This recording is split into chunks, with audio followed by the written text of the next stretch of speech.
Call the meeting to order for Wicomico County Council Legislative Session 2025-22 for November 18, 2025. Those that would like to stand and join us in the Lord's Prayer and Pledge of Allegiance, please.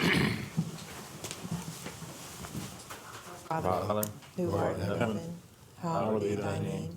Thy kingdom come, thy will be done, on earth as it is in heaven. And give us this day our daily bread, and forgive us our trespasses, as we forgive those who trespass against us. And lead us not in temptation, but deliver us from evil. Thine is the kingdom, the power, and the glory forever. Amen. I pledge allegiance to the flag of the United States of America, and to the republic for which it stands, one nation, under God, indivisible, with liberty and justice for all.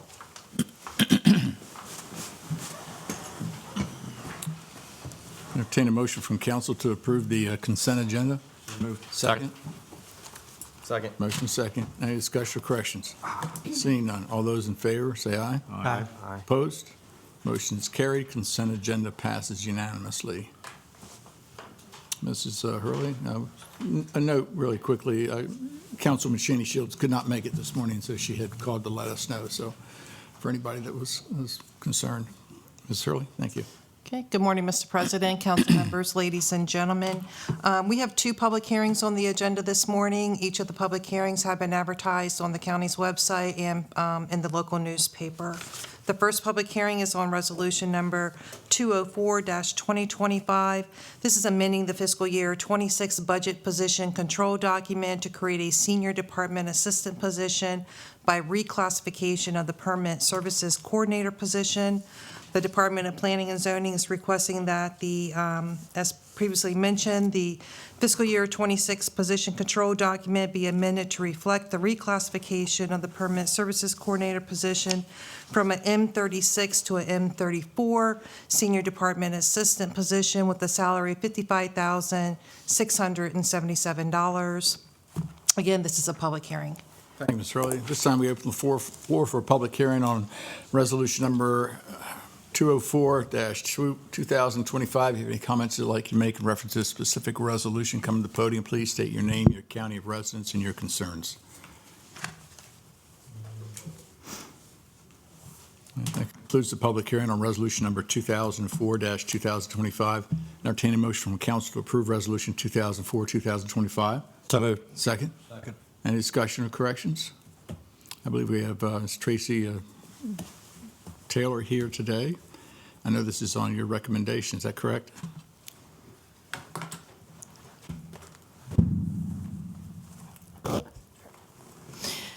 Good morning, Tracy Taylor, Planning Director. Yes, sir, this is upon my recommendation.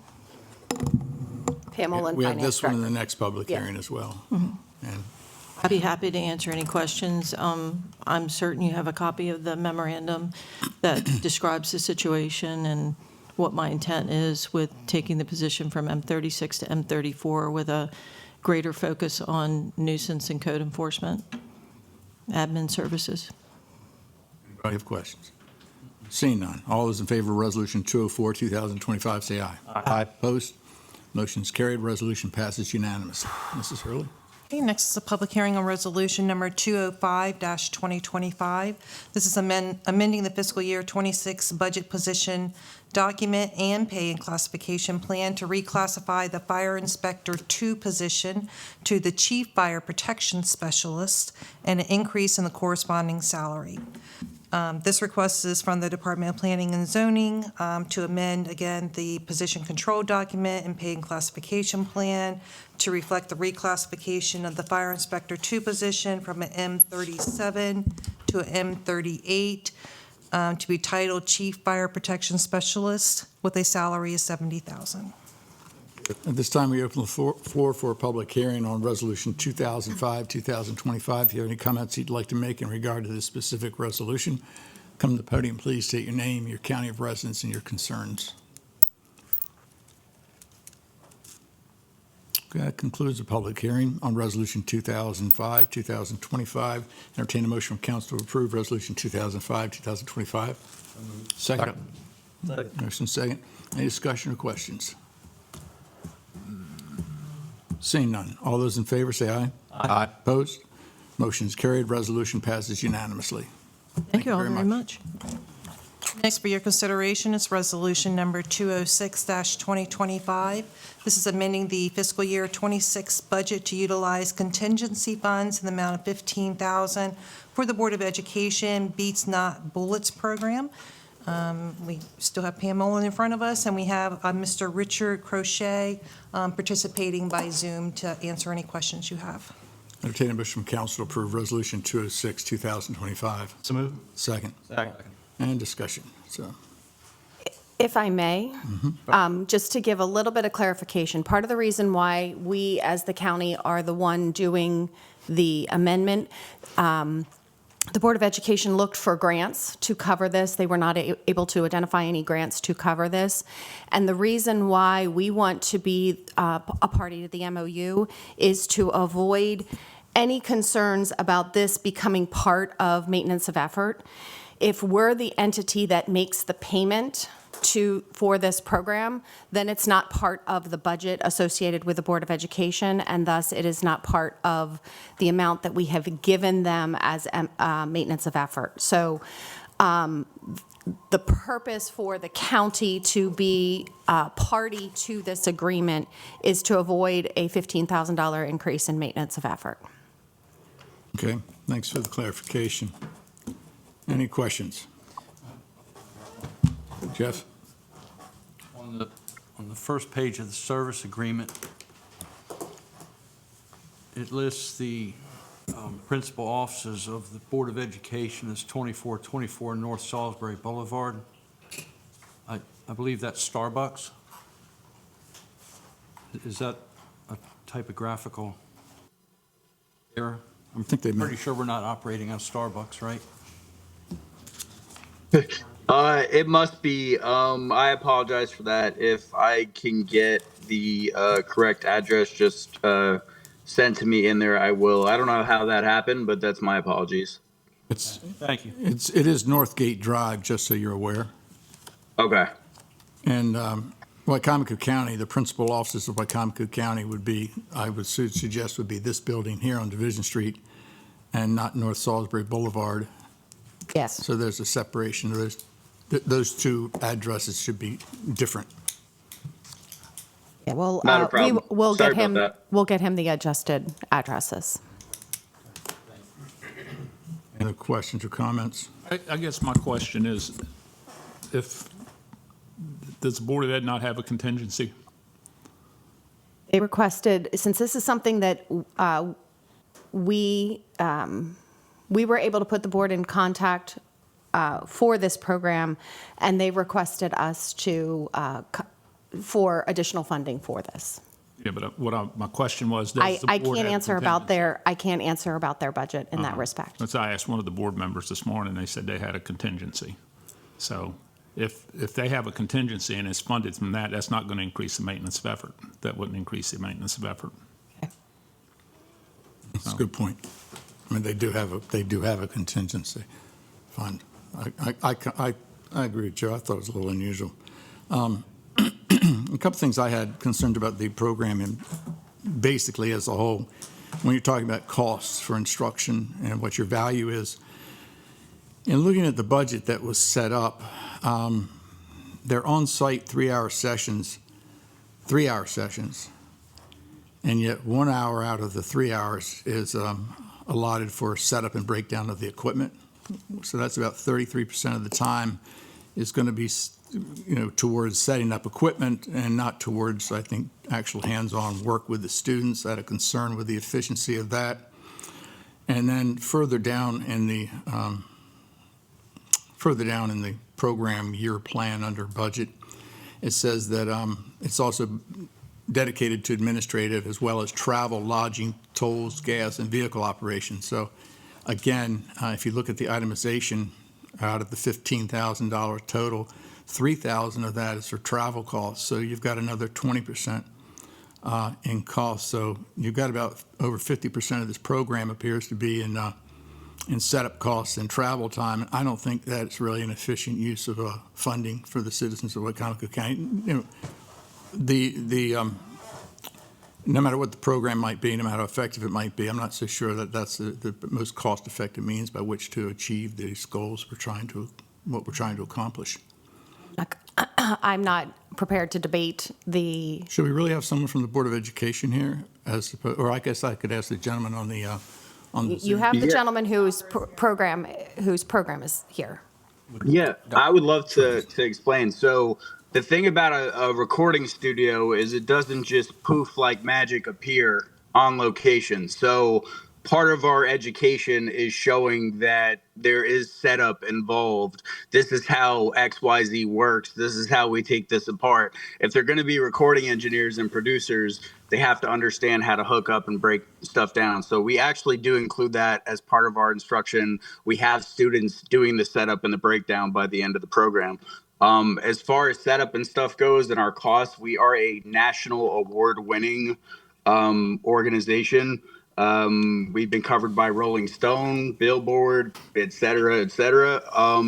So the first part of our program, there are travel costs. It'd be, no different than any speaker or educator coming to town. I did attend graduate school and undergraduate school at Salisbury, so I was excited about kind of setting the program up there. The thing is that once the program is up and running, longer than 60 days, I am vetting in that area to staff in that area. So for future iterations of the program beyond the 60 days, that cost will not be incurred because it will be up and running. But I have to be there as an administrator with my staff to meet other producers, engineers, artists in the area to make sure they're worthy of Beats Not Bullets and being a part of our brand. I did the same thing in Atlantic City this past summer. We set up shop there.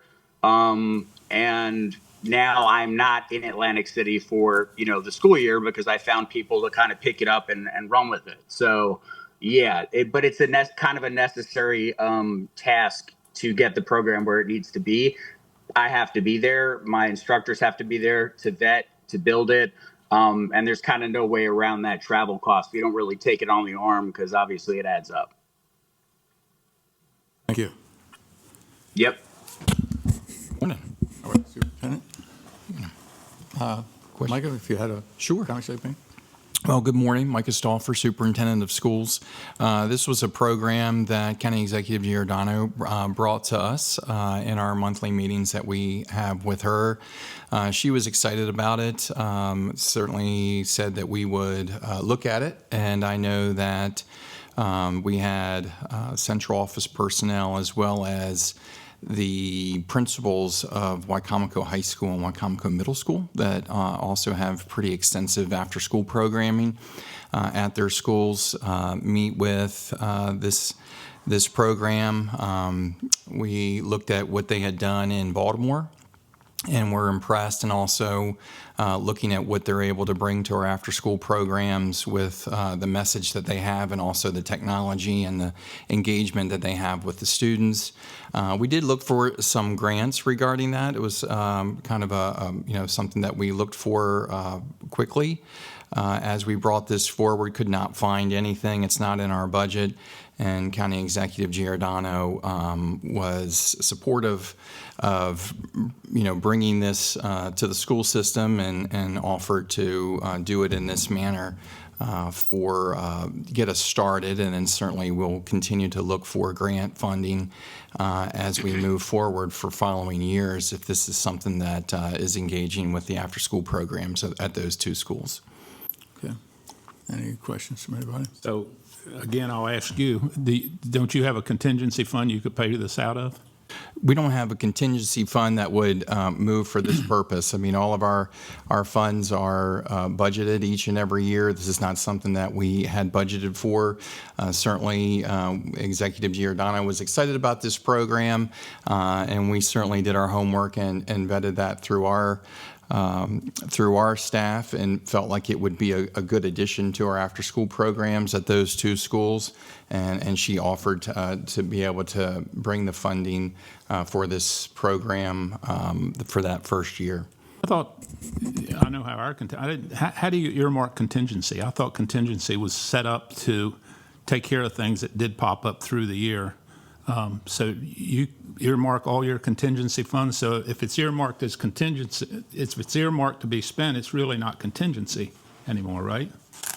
I mean, that's the way our contingency fund's set up, to take care of things that come up during the year. But you say you've budgeted all your contingency? We have contingencies for things such as utilities and fuel and transportation and other things.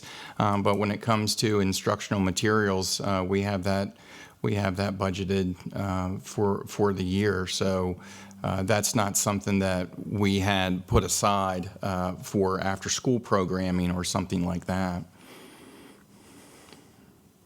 We certainly have contingency for, our operation costs. And this only serves 15 students, correct? This serves two after-school programs, which is more than 15 students. In that it said 15 students. Okay, so it would be 15 students per cohort, but there'd be 2 going on at a time, so that's at least 30. We could also do up to 40 to 50. 15 is really just kind of an ideal number per class size. So if we're doing 2 a day, that's a minimum of 30, but we could do up to 50. And, just as somebody who taught in Baltimore and ran with this program, I also, I started teaching in Wicomico County after I graduated, actually at Y-High. And I do just I've seen this program really change lives. So I'm pretty passionate about bringing it to you guys. I can do, like I said, probably in the 2 cohorts, we could do up to about 50. But ideally 15 per class size, which would mean 30 at a time, essentially, would probably give you the best result per student. But we've done bigger classes as well. It really comes down to how you guys want to utilize us, and I'll adjust the curriculum accordingly, because I'm going to customize any curriculum I'm doing in any school with any group of kids based on, their individual needs as learners and, all of those type of things. It's gone from 15 students to 50 now. No, please don't misrepresent what we're saying here, man. I respectfully, I'm not trying to be, you could have your opinions on the program, but it could be 15 or it could be 25 per small class. With Salisbury, we're going to be doing 2 classes a day. So if you do the times 2, we'll go 15 to 30, or we'll go 25 to 50. It depends on what you want. But our track record speaks for itself. I'm happy to share more information with you myself. I think my understanding was that it would be 15 to 25 students that this program would be working with at a time. Per cohort. But our after-school program is Monday through Thursday every week. So, this might be a dumb question, but there's no dumb questions unless it's asked. What is the purpose? I can read what the purpose is, but why is this program happening? What is the purpose? What's the program? And I'll let the gentleman talk about his program. But this is something, we have after-school programs at Y Middle and at Y High each day. And in those after-school programs, not only do they do academic programming, but intervention programming, and they also have enrichment. So we bring individuals from the community. We also bring other activities that the staff in those programs bring for enrichment each day. This particular program, Beats Not Bullets, is a music program where they can teach students to be able to work with technology and create music, develop music, mix music, all of that, and engage students in those fine arts activities. And before he answers anything, so I am understanding that your budget, it's not, you can't fit it in your budget at all this year. So this is something that Executive Giordano brought to us. She was excited about it. And like I said, we looked for grant opportunities, but this was something that she offered to be able to bring to our after-school programs for us. So we're just vetting that and supporting that. And this is something that after we looked into it, felt like, oh, this would be something that the students would enjoy and would get something out of. And we appreciated the collaboration with her to do that for us. And then, in coming years, if it's something that really works well with the after-school programs, we could expand it to other after-school programs or continue it by finding grants and other things after this year for it. Okay. Would it be okay to ask the executive to come up and just explain what it is? I think we're all right right now. You good? You good with Yeah, that? it's okay. It's up to you, whatever you want to do. I guess what more information are you looking for? It'd have to be a motion, Jeff. I make a motion that we table this so we can get more information, get the more questions asked and answered. Motion table, is there a second? Second. Motion second. No discussion. All those in favor of tabling Resolution 2006-2025, say aye. Aye. Chair votes aye. Opposed? Opposed. We have one opposed. Opposed. So we have two opposed. So the Resolution 206-2025 has been tabled by a vote of 4-2. If you could please provide us a list of questions you have so Sure. that we're not coming back up here with no idea what we're trying to answer. Well, any information on the project at all, any videos that you might have in reference to it? If you could things to that degree. put those in writing, please, I would appreciate it. Certainly. Thank you. Thank you. See you a little later today. Thank you. Yeah, Appreciate it. Appreciate you coming I'll out. see you soon. Okay, next is a submission of an appointment and several reappointments to the Recreation and Parks Commission by Mr. Steve Lankin, our Assistant Director of Administration. Steve? Good morning, everyone. Morning, Mr. President. How are you? I'm well. How are you all? Good. Good.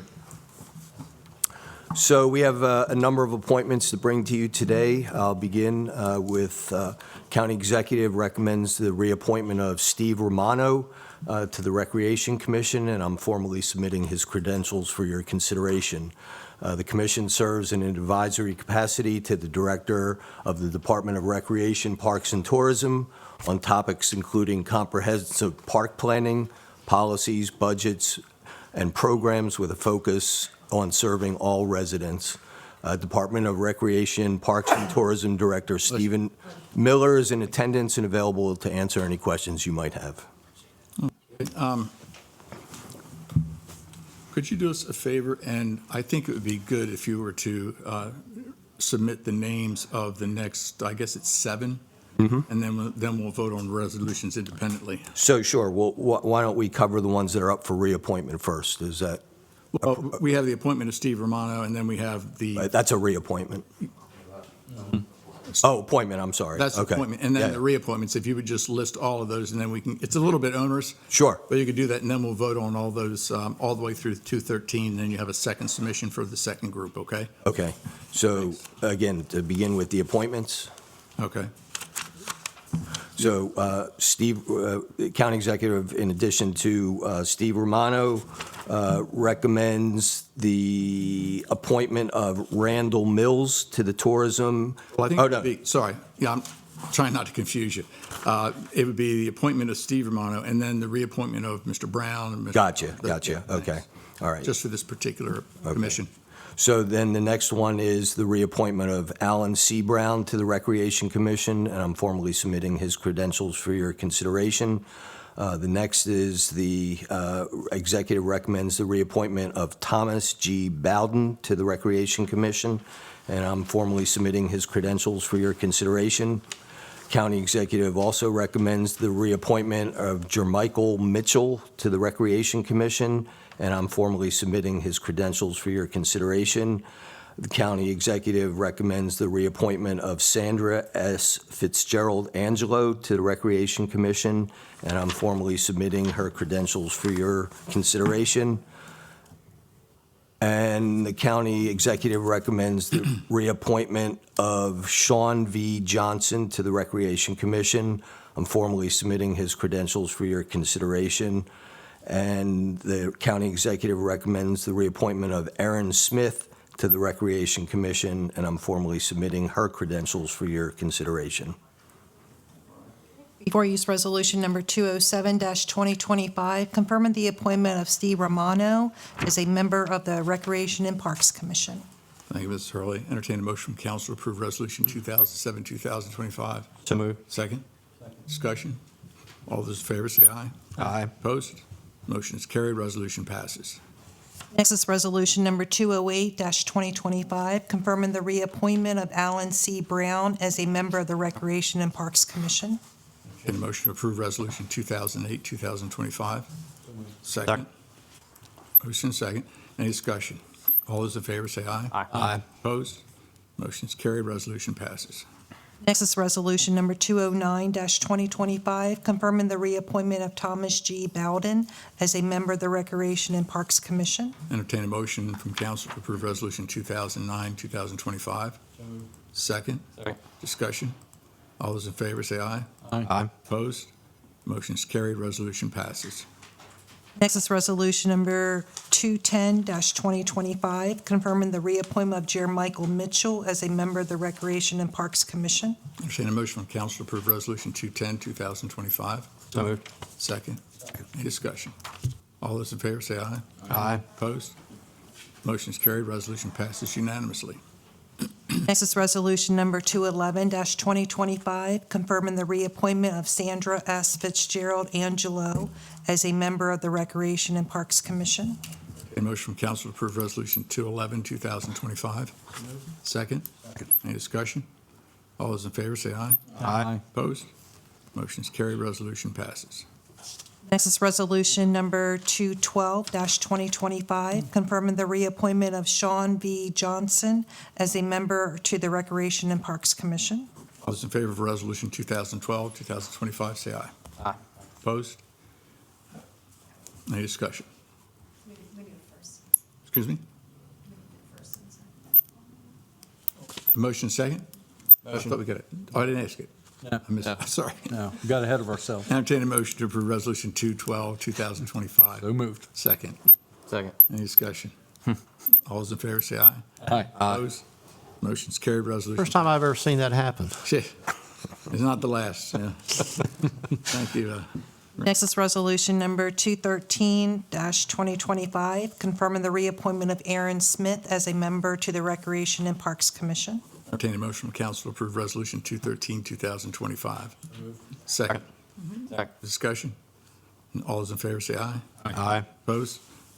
Motion's carried, resolution passes. Mr. Lickett. A lot of appointments to consider. I'm glad I'm not the only one who's confused. Yeah. Moving on, the county executive recommends the appointment of Randall Mills to the Tourism and Civic Center Commission, and I'm formally submitting his credentials for your consideration. The commission serves in an advisory capacity to the Director of the Department of Recreation, Parks, and Tourism on topics relating to tourism in the Civic Center. I'm also recommending, the county executive recommends the reappointment of Christopher A. Bitters to the Tourism and Civic Center Commission, and I'm formally submitting his credentials for your consideration. County executive recommends the reappointment of Christopher C. Hall to the Tourism and Civic Center Commission, and I'm formally submitting his credentials for your consideration. The county executive recommends the reappointment of William R. Chambers to the Tourism and Civic Center Commission, and I'm formally submitting his credentials for your consideration. The county executive recommends the reappointment of Christy Harris Weir, Ph.D., to the Tourism and Civic Center Commission, and I'm formally submitting her credentials for your consideration. County executive recommends the reappointment of Bakulish Patel to the Tourism and Civic Center Commission, and I'm formally submitting his credentials for your consideration. County executive recommends the reappointment of David J. Ryan to the Tourism and Civic Center Commission, and I'm formally submitting his credentials for your consideration. And finally, the county executive recommends the reappointment of Dr. Micah C. Stauffer to the Tourism and Civic Center Commission, and I'm formally submitting his credentials for your consideration. And as before, Department of Recs, Park and Tourism Director Stephen Miller is in attendance and available to answer any questions that you might have. Thank you, Mr. Lakin. Before you is Resolution Number 214-2025, confirming the appointment of Randall Mills as a member of the Tourism and Civic Center Commission. Entertain a motion from council to approve Resolution 214-2025. So moved. Second. Discussion. All those in favor say aye. Aye. Opposed? Motion's carried. Resolution passes unanimously. Next is Resolution Number 215-2025, confirming the reappointment of Christopher A. Bitters as a member of the Tourism and Civic Center Commission.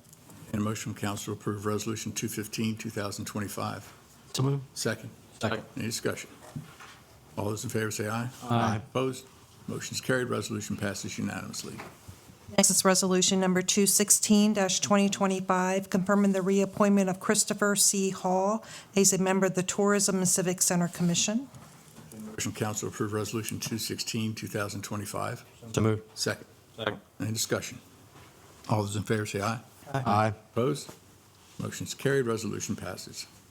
Next is Resolution Number 217-2025, confirming the reappointment of William R. Chambers as a member of the Tourism and Civic Center Commission. Entertain a motion from council to approve Resolution 217, 2025. Second. Second. Any discussion? All those in favor say aye. Aye. Opposed? Motion's carried, resolution passes. Next is Resolution Number 218-2025, confirming the reappointment of Christy Harris Weir, Ph.D., as a member of the Tourism and Civic Center Commission. And a motion from council to approve Resolution 218, 2025. Second. Second. Any discussion? All those in favor say aye. Aye. Opposed? Motion is carried, resolution passes unanimously. Next is Resolution Number 219-2025, confirming the reappointment of Bakulesh Patel as a member of the Tourism and Civic Center Commission. Any motion from council to approve Resolution 219, 2025? Second. Second. Discussion? All those in favor say aye. Aye. Opposed? Motion is carried, resolution passes unanimously. Next is Resolution Number 220-2025, confirming the reappointment of David J. Ryan as a member of the Tourism and Civic Center Commission. Entertain a motion from council to approve Resolution 220, 2025. So moved. Second. Second. Any discussion? All those in favor say aye. Aye. Opposed? Motion is carried, resolution passes. And we have Resolution Number 221-2025, confirming the reappointment of Dr. Micah C. Stauffer as a member of the Tourism and Civic Center Commission. Motion to approve Resolution 221, 2025. So moved. Second. Second. Any discussion? All those in favor say aye. Aye. Opposed? Motion is carried, resolution passes unanimously. That's it for that commission. Next for your consideration is Resolution Number Thank you, Ms. Wade. 222-2025. This is to establish a Human Rights Advisory Committee, and we have Mr. Paul Wilbur here, our county attorney, if you have any questions. Get a motion from council to approve Resolution 222, 2025. So moved. So moved. Second. Second. Any discussion? Mr. Wilbur, how are you? Good morning. Good morning. Any questions for Mr. Wilbur on this? Where do we go from here Well, the, once we the, approve this? the council should ask for potential members to submit their names, and then the council will select 10 for this committee. So is this so I'm getting the process right. So the council selects who's on the committee? That's different than what's in the charter, but we have a court order that Okay. says the council selects. Okay, so we pick who's in the committee. You're going to pick the 10, All right. Okay. okay? All right. And then what's the makeup supposed to be of the 10? The 10 will be, there will be one member from the Wicomico County branch of the NAACP, one member from the Caucus of African American Leaders, one member from the Watchmen with One Voice Ministerial Alliance, and then 7 members from other concerned groups to make up your 10. Okay? Mr. Wilbur, one question I had is it's under Article 3, Section A. It says that the meetings shall be scheduled monthly, then a minimum of 6 each year. Then it says regular monthly meetings, et cetera, et cetera. I think that I would think that the council may want to amend this to strike the section that says a minimum of 6 times each year. It's somewhat contradictory. I think the idea is that the committee is supposed to be or shall be scheduled monthly. So that says shall be monthly means there has to be 12 meetings a year. I would agree with that. Yes. Any other, would anyone like to make that motion Yeah, I'll make a motion to strike the 6 month out, 6 times a year? 6 times a year out. Is there a second? Second. Any discussion on that? All those in favor say aye. Aye. Opposed? Motion is carried. Amendment passes. Anything else? Yes, I'm sorry. I guess that meetings will follow normal meeting rules as far as having a quorum and having to take minutes, Yes, and then the minutes will be sent to the council or published or whatever. that's correct. Okay. Yes. Is there going to be a specific place for these meetings will take place? I think we'd say that would be to be determined. Yes. Okay. Time and date, location will be determined. Who determines that? I would say it would be up to the committee The to committee. organize themselves and set their own rules. Okay. Yeah. And then that would be reviewed legally through your legal department? Well, they could certainly ask us to help them if they want their Okay. rules of procedure for All right. internal operations. What you're doing is you're creating the committee Yeah. with this resolution. All right.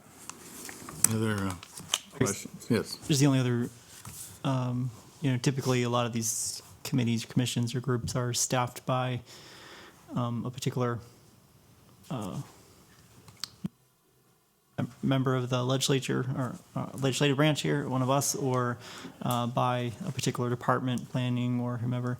Is this, who staffs this from, Yeah. I guess, who is, how does it interface and interact with the body politic of our government here? Article 11, it says county liaison, a staff member of the local management board shall act as liaison to the Human Rights Advisory Committee and regularly attend meetings. So that's the staffing of it. And did we assign that person to do that, or is that the? Well, I committee would will- say someone in the local management board Would put will them be in. designated by the Gotcha. head of the local management board for that task. Questions? Seeing none, all those in favor of Resolution 222, 2025 as amended, say aye. Aye. Opposed? Motion is carried. Resolution 222, 2025 as amended passes unanimously. Next is amending Resolution Number 173-2025, which is to authorize the county executive to apply and accept a housing rehabilitation grant in the amount of $300,000 from the Maryland Department of Housing and Community Development to be utilized for persons with low and/or moderate incomes. And we do have our Director of Planning and Zoning here, as well as Kaylee Justice, our Deputy Director, and they can go over that proposed amendment with you. Ms. Hurley, entertain a motion from council to approve amending Resolution Number 173, 2025. To move. Second. Any discussion? Is there a section that we have to personally add another whereas? Is that correct? Which is what we have at the table here? Yes, I'm Yes, sorry. so they're looking to add a whereas paragraph that was in the resolution that was approved last year by council. And, I mean, I can read that whereas paragraph if you would like. I think we'll do that in the motion. Okay. Correct? It has to be a motion, so we'll do that in the motion. Ms. Justice, how are you? Good, thanks. How are you? Good, thanks for being here.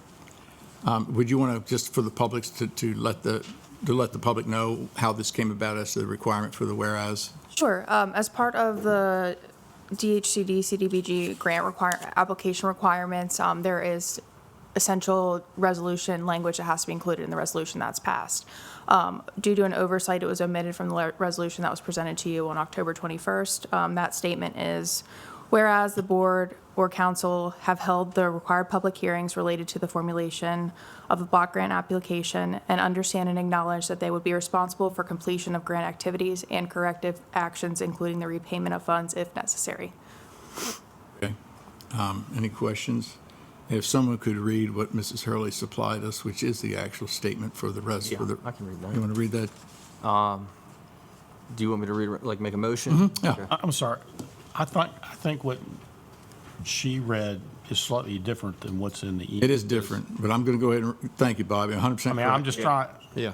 But that's a good point, Ms. Justice. When you hear this section, or we can hand it to you if you'd like to have this. Sure. Is it the email from Donna? Yes. Yes, I have that as well. Okay, it's from Mrs. Hurley. The only difference is I insert Well, they put down board/council name, and it, the prior resolution specifically said the county executive understands and acknowledges, and so that's what was in the email sent to you.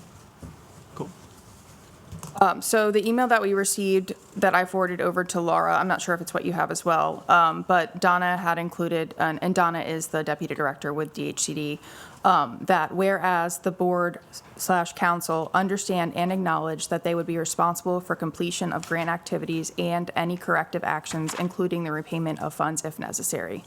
Again, that is a required statement, but it can vary slightly in language. So the one that was provided to you with the housing study grant that was passed last year, that language is also acceptable by DHCD. So the wording may vary slightly, but that's fine. Can I read that out loud real quick so everyone hears what I'm reading? Give me one second. I think with the email that Donna sent from DHCD, they put in parentheses board council name. In other words, for us to substitute, I think what Mrs. Hurley has done is to substitute that with the county executive. That's keeps it in line with what the rest of the document references. Correct. Okay. Now you can read it. This one? Or this one? Right here? Yeah. Okay. Whereas the county executive understands and acknowledges that she would be responsible for completion or grant activities and any corrective actions, including the repayment of funds if necessary. This motion second. Second. Any discussion? Should we change the she to he/she? That's fine. I'm just saying, because, I mean, like, in 2 years, Is we it a could have. pronoun? Is it a pronoun thing? No, we may not always have a female county executive, so. What are you trying to say? So, other words, so your amendment would be he, she, right? He/she, or, He or she. okay. Okay, so motion to amend, that's a friendly amendment, right? Who made the second? Everything okay? Are we okay with this? Yes. Okay, fine. All right, great. We'll move forward with that small correction. Any other questions or comments? Good point, James. All those in favor of the amendment, say aye. Aye. Opposed? Motion is carried. Amendment passes unanimously. Any other discussion? Seeing none. All those in favor of amending Resolution Number 173, 2025 as amended, say aye. Aye. Opposed? Motion is carried. Resolution passes unanimously. Thank you Thank you. very much.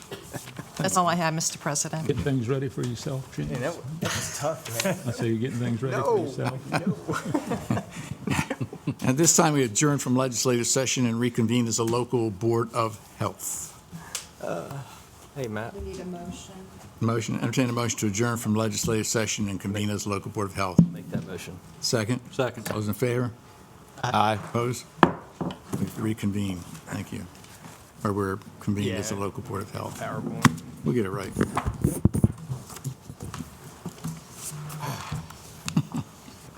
It's not even 11 Man, o'clock. that was tough.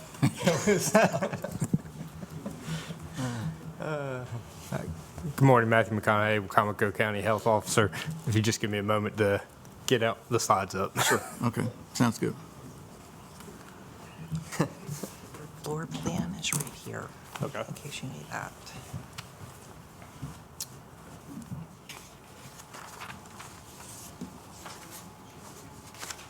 Thank you, Lord. Appreciate it.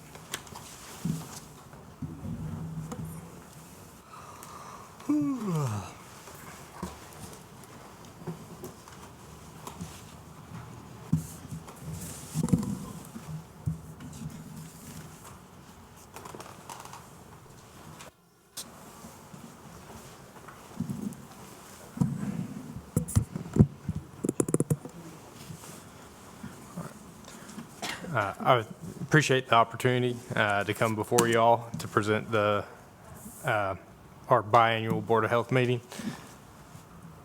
The agenda for today will go over the Wicomico County Health Department Strategic Plan and Annual report highlights and provide some additional updates. I did provide you all with a additional supplemental packet with some information that I'll cover based off of this. Mr. McConaughey, just for the public, state your name and your title for them. Thank you. Matthew McConaughey, and I am the health officer for Wicomico County Health Department. Great, thank you.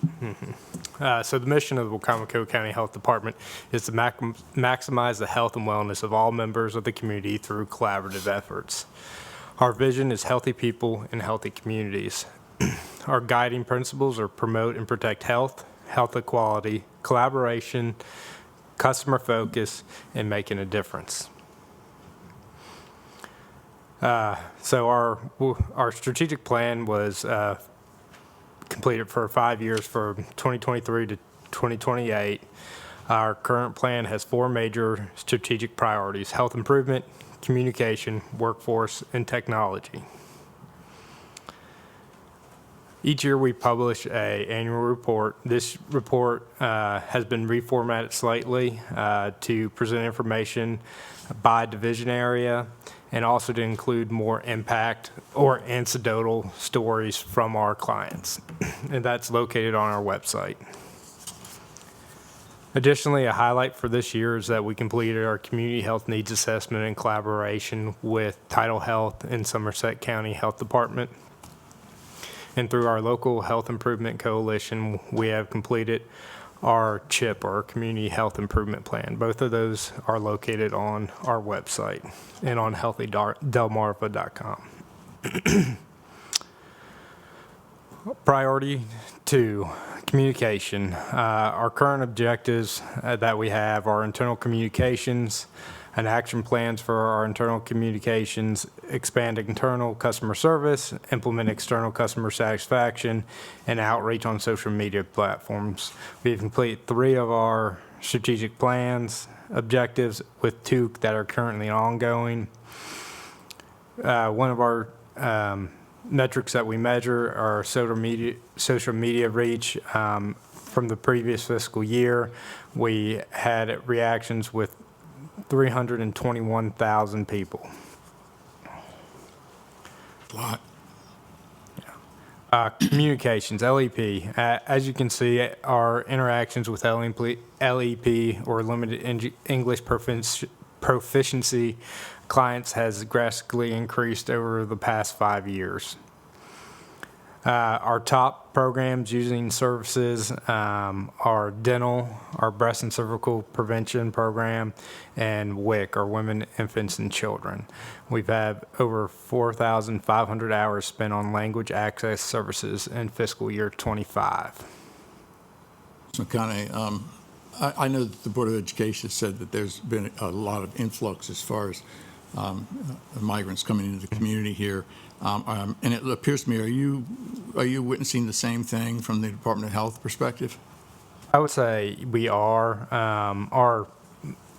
Moving on to the next slide here, Haitian Creole and Spanish are our top additional language services, and that's where we translate our written material into. We do Haitian, Spanish, and Portuguese. So do you have to have additional staff as interpreters in order to handle this? So we do try and hire bilingual staff. We've recently increased our number of merited bilingual staff that we have that operate as interpreters. However, we mostly utilize like language access services such as the Language Line or FIA, which is Frederick Interpreting Agency, that does video remote interpreting for us. What about, and I don't understand maybe how the total interaction works, but I know a lot of times in our business that you have to rely on like Google Translate and things like that. Is that simple enough to address a lot of the concerns? Or Not for us, and through the state, those translation services aren't considered certified. So with medical information, we prefer the individuals to be medically certified so they can appropriately and accurately provide the information in the native language under federal guidelines.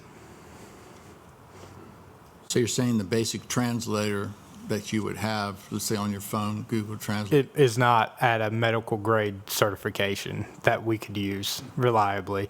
And it's based off of AI generation, and we have to follow the state's AI protocols and guidelines. That's probably due to medical jargon and very technical terms, I would assume. That's the basis of why that's correct. requirement is there. Yeah. What do you anticipate in costs as far as how that's going to cause increases in your budgets and your staff? So we're continuously always increasing year over year with our anticipated expenditure amount. Let's see. So I just have encounters on here, but I can provide you with the fiscal amount that we've spent over the past 5 years in regards to LEP services. Well, I wouldn't go to any special length to do that. We have a budget session coming up, and you could just, it probably all. I could provide that. It's just not on this report. I have that information, though. All right. And do you anticipate that the majority of those costs would be taken on by the state of Maryland? Yes, it's funded through our core funds that we have, and through individual grants that we receive. We have translation services built into that. Okay. Okay. Thanks. We are looking at new and inventive avenues. So if anybody has a product or service that they think may be helpful, we're certainly looking into that. We're always trying to expand and make sure that we're accessible as can be for the community that we serve. Well, I think no doubt the state of Maryland they recognize that. Yeah. And so I'm hoping that they'll step up and move it forward for you guys as well. Yeah. Thanks. So then, as you can see, our amount of services that we do provide, and most is through in-person interpretation services.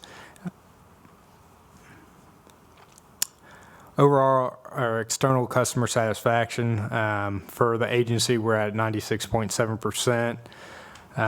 And we've increased our number of surveys responses that we had by 23%, which is above our target increase. And 45% of our received surveys are from LEP clients. So staff were helpful and respectful. They received the services they needed, that services were easy to understand, and that they were served in a timely manner are all comments that received. Good number. Mm-hmm. Very good. We try to provide the best customer service we can for our clients. Mm-hmm. Workforce. Maintain a workforce development committee tasked with implementing all objectives of the workforce development plan. That's still ongoing as work. As you can see, this is the makeup of the Wicomico County Health Department. We have a total staff of 191 individuals. 179 of those individuals are merited. And then you can see our demographic breakdowns for male, female, and then race and ethnicity. You also note that we have a metric here of less than 5 years from retirement. We have 8 in management looking for retirement in the next, or eligible for retirement in the next 5 years, and 26 non-management staff. Almost close to 20% of our workforce is closing in that retirement age. So we're looking at how we can bring in new workforce and provide outreach to local schools and then across the state for individuals. So our workforce development priorities. Sustain the Workforce Development Committee, implement an agency training plan, including an all-staff training and aligning with the core competencies for public health professionals, build and sustain a supportive work environment, and recruit a qualified and diverse workforce. Technology. Provide technical assistance to agency programs to streamline data collection and evaluation. Procure the use of business intelligence products to improve communication, and implement cloud-based electronic health records, which we were able to complete last year. Our behavioral health unit, We had a 68% successful outpatient discharge. What that means is that 68% of the clients that came into that program were able to successfully complete the program. Some reasons that they may not have been able to is their service type change, meaning they needed a higher level of treatment. They no-showed, didn't come back to the program, or potentially they found themselves incarcerated. Again, 72% were successful in our intensive outpatient discharge, and we served 784 in the minority youth outreach program. And just as I said, these four quotes here are kind of incorporated in those anecdotal or impact stories that we were looking to include in our annual report. The nurses and staff have always been very helpful and considerate since the first day I started coming. I have no complaints whatsoever. Thank you for helping me achieve and maintain sobriety. This is the best addiction rehab place I've ever been at. They have really helped me. Everyone here is wonderful, and I'm extremely grateful to them for helping to save my life. This place is exactly what I've been searching for. For a long time, I've never thought I would ever find a place that is loving and caring and so respectful. I wish there was more of you guys out in the world. Everyone here that I've come in contact with here wants the very best for me. I'm truly glad that I have you guys in my life. Just the amount of impact those little short sentences have, I feel, is very resounding and really talks to the wonderful work that we do throughout the agency, but especially in our behavioral health program. How do you coordinate with local agencies here, such as Recovery and Resource Center and things like that? So through the health department, we're also the local behavioral health authority. So we maintain and kind of manage all the behavioral health agencies in the county. So there's a lot of coordination, collaboration, referral sharing. So we do a lot in that regard for the behavioral health scope. I was at their breakfast the other day, and it's really interesting to see how good a job they do and how people talk about how their lives have turned around and testimonies. It's very impactful. And I know that there's the events that are held at Winter Place Park and other places that the health department puts on. Mm-hmm. Same thing. I mean, you see people who actually sort of overcome the stigma of addiction, and they are willingly step forward publicly and talk about what their concerns are, what their issues have been, and how they've succeeded. And I think it's very impactful. It is, and it's really rewarding to go year after year and see growth and more individuals stepping out and in support. So it's something that is a big passion, and I hope we continue to see that growth in the community. Community health services, we provided 47 colorectal screenings. In our WIC program, we serve 4,800 clients to provide supplemental nutrition to the lower shore mothers and children. We also serve Somerset and Worcester County with our WIC services. We're the lower shore hub.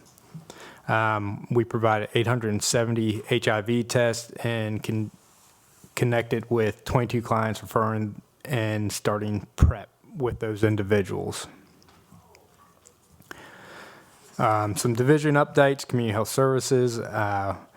We processed over 8,300 applications by our MCHIP and 1,400 clients served for Medicaid navigation. 86 pregnant women, new mothers served during 559 visits in healthy families. 285 at-risk pregnant and postpartum mothers served in our Thrive by 3 program, and 100% of children with elevated blood levels receiving follow-up to ensure levels decreased. As a pause here, I do want to take note about our MCHIP and Medicaid in general for the state of Wicomico. Under the Big Beautiful Bill Act, there is some hits to Maryland Medicaid. What that looks like is a $2.7 billion funding loss potentially for the state of Maryland.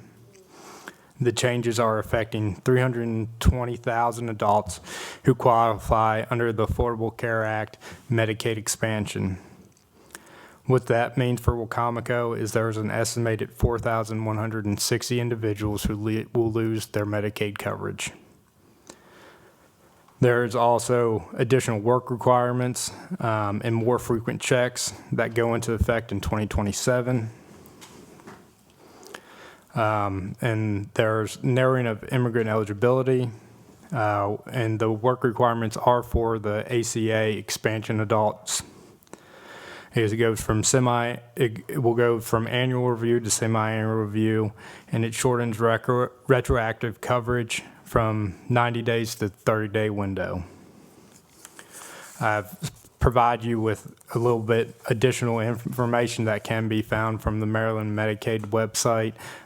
You have your impact of congressional budget on Maryland Medicaid program, and another fact sheet about what the new federal budget laws mean for Medicaid coverage.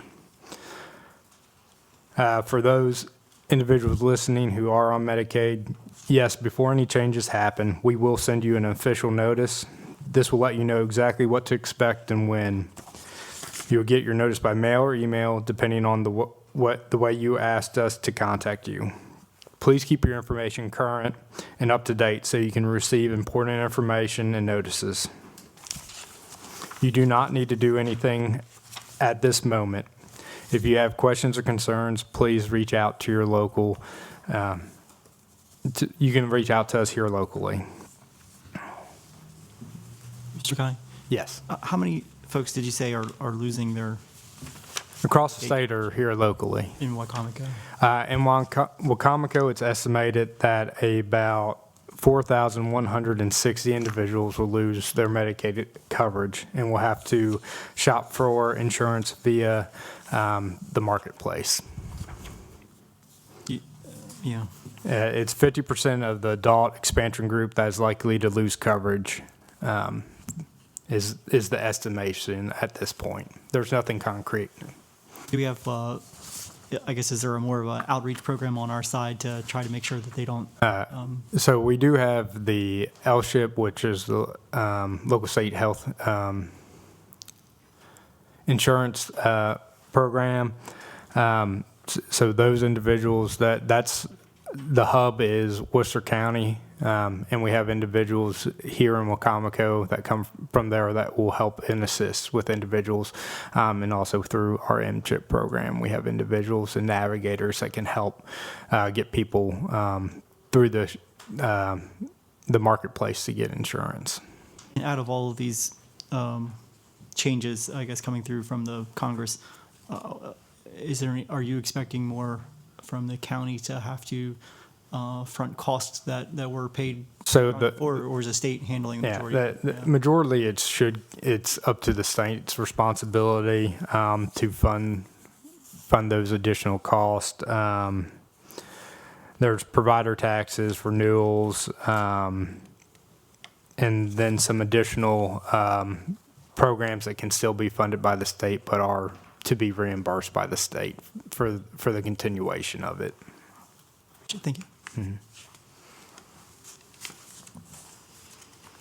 Our developmental disabilities program, we completed quarter mile visits with 94.5% of clients served, and we served 360 individuals in fiscal year 2025. Environmental health, we vaccinated 274 animals through community rabies clinics, completed 66 land evaluations, and 306 septic and well applications. We issued 4,822 birth certificates and 7,587 death certificates. I've also provided you with the most recent updated EH permit update. You will see that for this current fiscal year, this was ran on November 4th too. You'll see that we have currently 89 incomplete applications that we're waiting for information so we complete. We do have 74 applications that we have all the information, and we're just working on getting those permits out. And since July, we've completed 159 septic and well applications that we've received. And then as far as the metrics that we're required to report to MDE on a quarterly basis, for septic new constructions, we've been able to complete 86.7% of those within 3 days. For septic repairs, 75% of those we've been able to complete in 7 days. And then for Where are you right now? sorry, the permits I got it. completed in MDE turnaround time. Okay. So these are once we've received the completed information. So the final, pretty much the design and all the work. Once we've received that information, that's our adherence to the turnaround time, basically. So, and then well construction, 72% of the ones that we've completed this year, we've done within the 3 days. And then overall, our land evaluations, we have 85 open applications to be completed. And we have completed 29 this year that we were able to outside of wet season testing. You will see some backlog of land evaluations, but we did not have a wet season last year. So as of October of last year, so as of 1 year ago, you received 295 applications, and only 29 of those were completed? Or am I reading that wrong? So as of October 31st of 25. Right. So Sorry, 25, yeah, okay. So that would have been, That's this year. we've only completed 29 since July of this year. So that's that last column completed in fiscal year 2026. So that would start in July. So do my math here.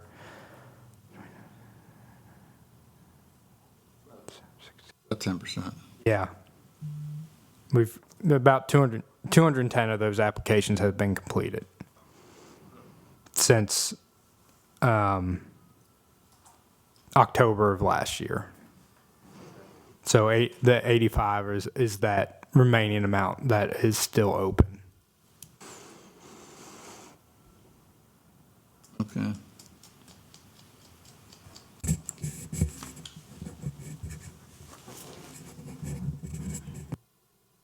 Is there any further questions? I do have one. It's been a year or so ago, I had a gentleman on the east side of the county that was trying to separate his land so he could deed off part of it, and they had a mobile home on it, and so they needed a reserve area. One of the few places in Wicomico County that grows cactus. It was that high of a piece of land, okay? Apparently, somebody from your office, they had it surveyed, and the surveyor marked the lower spot of the property, which was a mistake on the surveyor's part. When I called your office, I asked the gentleman if he would come out and explain to this fellow. He was an elderly gentleman like myself, and he didn't understand how all this worked like I don't. I was told to what means, I think was the word. They called your office several times trying to get this straightened out. They basically told them it wouldn't perk, so they couldn't get this reserve area. Like I say, this is a high piece of ground. Sandy hill, cactus growing on it. They kept calling me. I told them, I said, look, it's over, out of my, I can't do anything to help you, but call your state delegates. Well, they did. And guess what? The next time I seen his granddaughter, she says, we called the state delegates, 2 of them, and they got it squared away in a few days.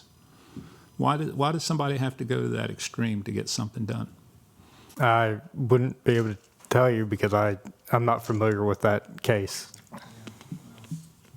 But we do try to handle everything we can in office.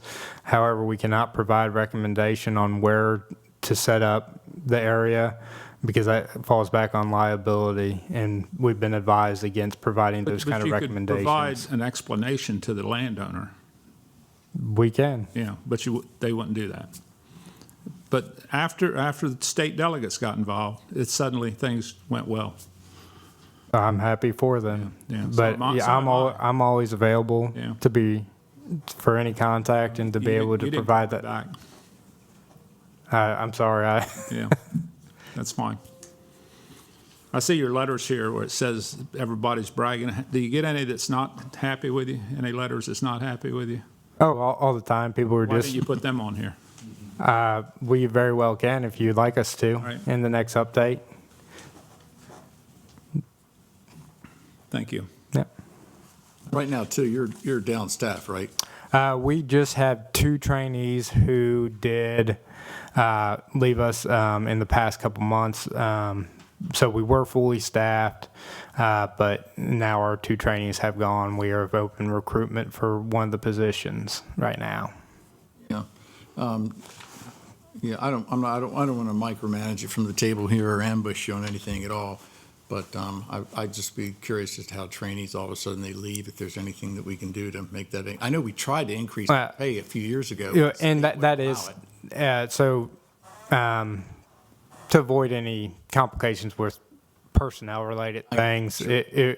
it wasn't anything personnel-related, and it was nothing that we were doing as an agency. It's life, basically. They were moving back closer to family. Yeah, maybe, I don't know, a couple of years ago, 2 or 3 years ago, we made a really strong push with the state of Maryland, asking them to increase their ranges. And we literally sent them a letter, and we said, look, you increase the range, and we'll cover the difference. So We never that tell the state that. but So that ASR did go through, and since then, we have had a greater retention rate of individuals in the program. And there's currently an ongoing mentor program or apprenticeship program that we're hoping to bring more trained licensed environmental health specialists into the state. So that's an additional avenue for us to get more individuals interested in these positions. You're coming up on the wet season now. Yeah. You didn't have one last Yeah, year. and we're already started getting ready for that, and we've already talked about potential contingencies. So we do have also our food side. So we have food side and land side. So our food side are also licensed environmental health specialists, and they're capable of providing and doing land evaluations. So most likely when it comes to that time, when we do have a wet season, it will be all hands on deck. So we'll be bringing that additional support of the food side division for the land side. I didn't know they could do that. Yes. Okay, that's a good thing. Takes care of the food issues while they're doing that. We'll send you out. Joe. We would be doing our best to do both as well as we can, but we understand that there is a need and a necessity for land evaluations to be done in that time frame, because sometimes a wet season will only last a few days. If we have one. If we have one. Yeah, you're in a bind. Yeah. Understood. What if we don't ever have one? Then we need to have conversations with MDE and talk about alternatives that we can potentially do, or really it will also change the trend line of the wells that we monitor to see when we're in wet season. That trend data will change, which will put our wet season in a different kind of level. So you say you can have conversations with MDE if you don't have a wet season to possibly get septic permits done? It would have to be a conversation. I am not the authority on that, and I have to follow their regulations. So it would be a conversation on what are our next steps or next avenues. Have you all done that before to try to get septic permits done when you don't have a wet season? So we have. I believe there was from 21 to 20 or 2020 to 23, I think there was a 3 to 4 year season of no wet seasons, and we were looking at alternative options or historical data that could be used in surrounding properties, or the most recent wet season data from surrounding properties that we could use. That's Probably creative. going to end up that way this time. That's creative. If you need any help from this body and also in concert with the Eastern Shore delegation, let us know. And that most likely will definitely be a conversation. It really, I'm subject to the mercy of Mother Nature. So it really depends on what we see. I just hope for a no pounding rain, a nice long wet winter that will build up our aquifers. Table's really down. Yes, Jeff? It looks like the COAT team and Wicomico Goes Purple programs are going along really well. Any changes or increase or? So as far as we continuously probably see an influx. We've recently kind of expanded some of our harm reduction services. So we're continuously, and more people are getting involved in wanting treatment and care. So we are seeing an influx of people and trying to get out in the community and do the good work that we need to for those individuals who are suffering from substance use disorder. Thank you. Any further environmental health? Great to ask. I am here for the community. We know that. We know that. It's always a tough one. Thanks. Again, Local Health Authority, we've provided 627 Narcan trainings, 39 individuals provided hub and spoke care coordination, and we hosted several community events, some that were already mentioned, our Color Run, our RR Conference, and Overdose Awareness Day. We conducted 19 professional development trainings with 565 participants, 25 academic detailing visits to primary care, assisted 25 individuals with client support such as housing, utilities, and medical needs, and held 10 overdose fatality review team meetings. We also trained 51 individuals in mental health first aid. Wicomico is the most responsive LBHA agency to work with. The communication is amazing. There are no other local agencies that communicate as well with providers that Wicomico does. I actually wish all the LBHAs were modeled after Wicomico. It would have made things like the additional expectation form a whole lot easier if the other agencies would have communicated the way that Wicomico does. So thank you so much. Big shout out to Wicomico for making a very difficult, confusing process a little less so. Prevention and health communication, we administered 3 diabetes prevention programs. That's a CDC accredited program. We served 61 people. It is a 12-month program, so it is very time intensive.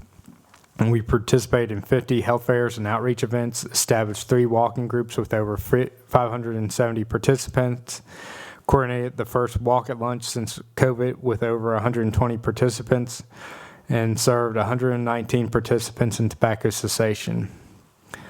I attended the diabetes prevention class. It was thorough, informative, and fun. The staff was fantastic. They were helpful and understanding. I think the class should be extended about an additional half hour and incorporate more hands-on, quick and easy recipes, preparations, and 10-minute exercises before each class. I would definitely recommend the class to others.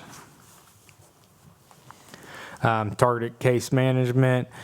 We assisted 391 individuals by COAT team, 70.1% of individuals linked to treatment, and 88.7% of participants in LEAD program reporting quality of life improved. 1,079 encounters with harm reduction with 300 individuals served. Our village dental center, we served 5,310 clients. We provided 1,780 oral cancer screenings and 818 patients screened for high blood pressure. This is some photos from the staff being involved within the community. And then As far as other updates, I provided some of those throughout, but I also have provided you with a conceptual drawing of the potential Verizon building. And in the packet that I handed out, it's the most updated version and most likely the final conceptual drawing that I have available. I do not have an estimation amount. It most likely would have to go out to RFP to get an amount because any attempt to reach out would kind of hinder that RFP process to give, if I was requesting an estimate on what the project would look like. Yeah, the number last year was really huge, Matthew. I mean, really huge. Hard to accept. Joe, you were going to say? I thought it was pretty much move-in ready when we bought it. I didn't realize we were going to have to. So it is mostly a call center, so it's all open, and I cannot provide clinical confidential services in a open call center model. You advise the council of that before we bought it?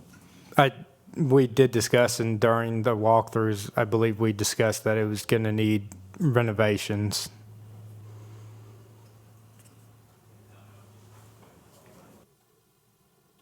Any other questions?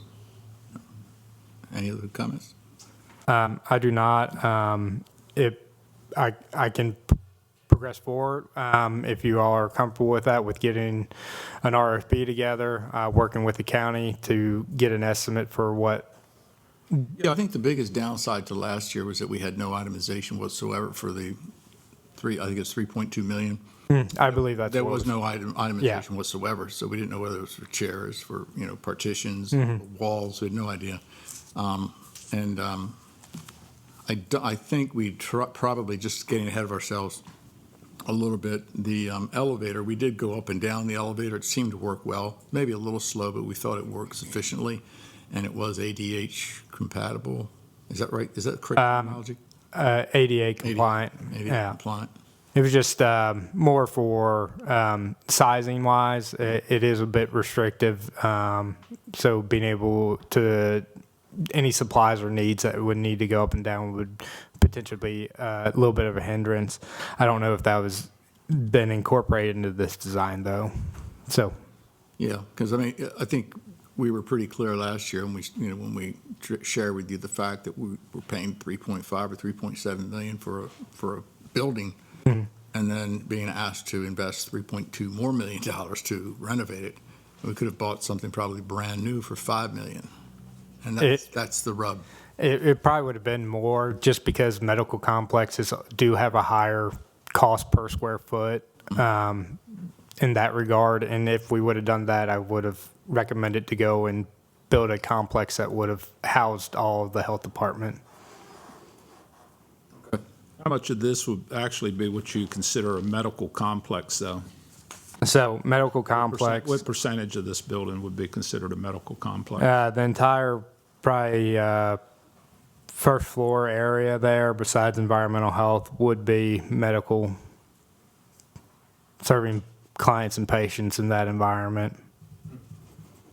But you're not giving needle, and all of it. I don't know if you do that or not. You're not giving needles and taking blood pressure and all of that, right? That's basically conferences and things like that.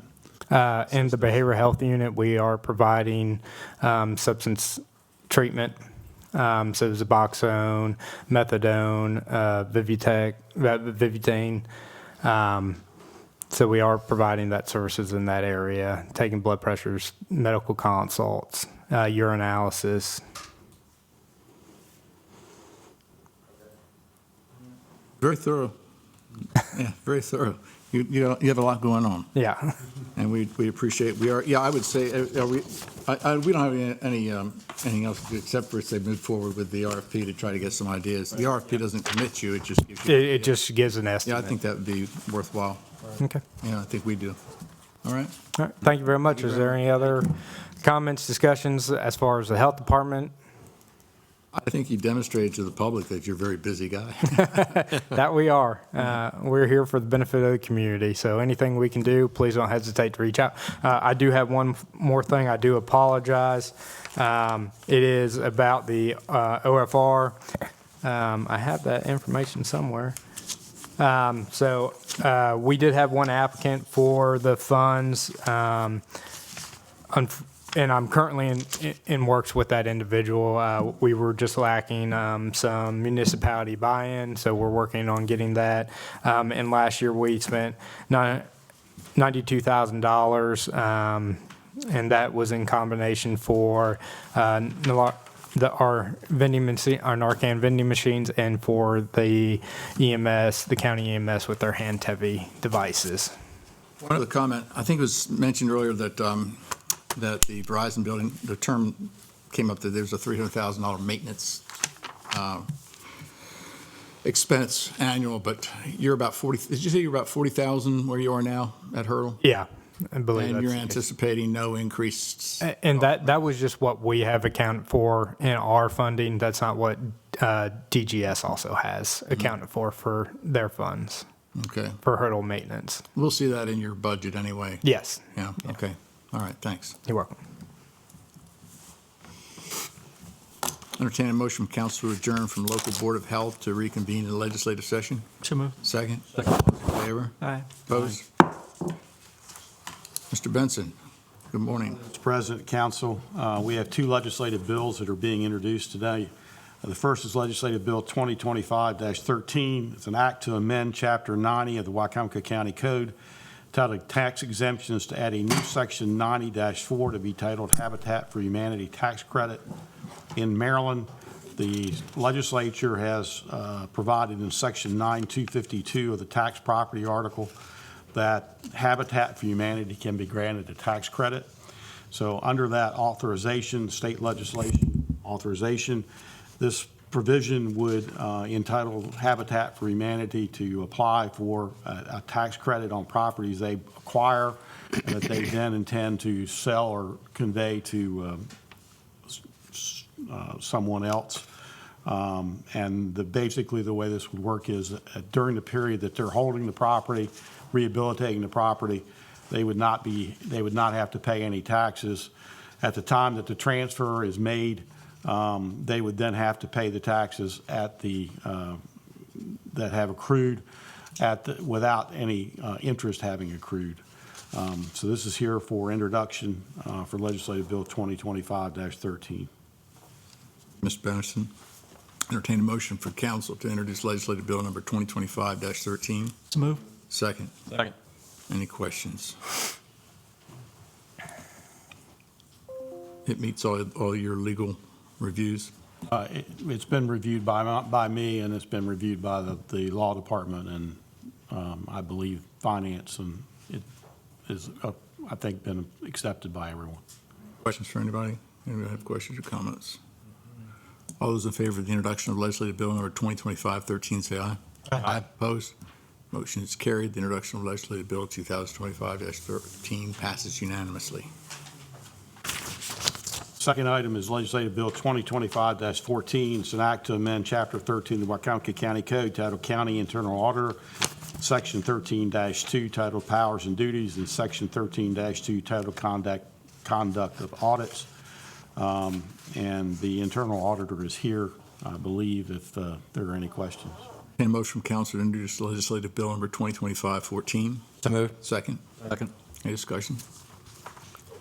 Mr. Tell, how are you? Do you want me to describe it? Certainly. Okay, so the focus of the bill is to update the code to reflect the Institute of Internal Auditors Global Internal Audit Standards published in 2024. In addition, in Section 13-2 titled Powers and Duties, inserted in subsection B5, if the auditee provides a response within 30 days. So if they don't provide a response, then the report can still be submitted just without that response. That was never provided. And then a new subsection E for other activities It first lists them pursuant to Charter Section 305F, that allows for additional duties, but they're not really detailed in other parts of the code currently. So they're just added there. And then there's a note that they're not subject to the standards because they're not audit activities. And then in the section 13-3 titled Conduct of Audits, having a new subsection called Waiver that allows the internal auditor to audit the county council office. Like that. But we appreciate that you're willing to have it, because there have been concerns expressed to me before that the internal auditor should audit everything, not just the executive side. Sure. So. Any questions? Seeing none, all those in favor of the introduction of legislative bill 2025-14, say aye. Aye. Opposed? Motion's carried. Introduction of legislative bill 2025-14 passes unanimously. But you can't go anywhere. So you're next. Ms. Hurley, or is it straight to? Okay. All right. Good morning again, County Council President, Wicomico County Council. My name is Anjali Chattel, the Internal Auditor, and I would like to present Resolution 223-2025, amending the Wicomico County Anonymous Reporting Hotline Manual. A motion from council to approve resolution 223, 2025. Second. Discussion. The focus of this is to update the hotline number and website to address and website address to submit a hotline complaint. And then I've also changed the workflow for the hotline administrator from reviewing daily to as needed, because the we have a new vendor and there's not like a system website that I need to go into and log into every day. So. Questions? Yeah. So is this still anonymous Yes. for the new vendor? Yeah. I mean, So- you don't have to leave your name, or it's not recorded so somebody can know who's called in? There might be a way that somebody can leave a message, but they should normally have an actual live person that they talk to, and it shouldn't be recorded. And it's anonymous. Yeah, and it's handled by a third party, so it's not us. There's not like any public information that anybody can get from the county as to who a caller was or the website tracking and. So I guess my other question, this is about basically government waste, abuse, whatever. How about, I had this question asked to me that somebody was not getting action on something they wanted done, and they don't think they were getting to the message was getting to the right person. Can that be left on the hotline, anything like that? I think it would be okay. Yeah. Ultimately, I'll be, as the administrator, I'll forward it to either the county attorney or the council attorney, depending on which branch could best affect the situation and depending on if there's a conflict of interest in the complaint. So. Okay. What happens if no action is taken? Where is the follow-up? So one of the investigators should determine if it can be resolved, and if not, I guess at the end of the day, I would have to maybe at some point get involved if an investigator can't handle the situation. Maybe something we've never, and I don't know if it's, Yeah. the process is already in place, but I never thought about that until Joe mentioned it. I mean, if someone doesn't follow up efficiently to the degree that may be necessary, where's the oversight on that? I guess I would be the one that's overseeing it. How will you know whether it was done or not? Do you get a report back? Yeah, so the process requires the investigator to notify me within 30 days if it's been investigated, and if it can be closed. So I think that it has to be, there's that, what if it doesn't? I mean, we require it, but if it doesn't, then I guess I would have to start getting involved. And that's partly why we have now the council attorney involved as well. So it's not that there's a violation of Charter Section 314. If I somehow say, investigate, we can have the council attorney investigate. And then I can assist the council attorney with the investigation as he asks me to. All those in favor of Resolution 223, 2025, say aye. Aye. Opposed? Motion is carried. Resolution passes unanimously. Thank you very much. Thank you. This time, we open the floor for public comments. If you have any comments you'd like to make, come to the podium, please. State your name, your county of residence, and your concerns.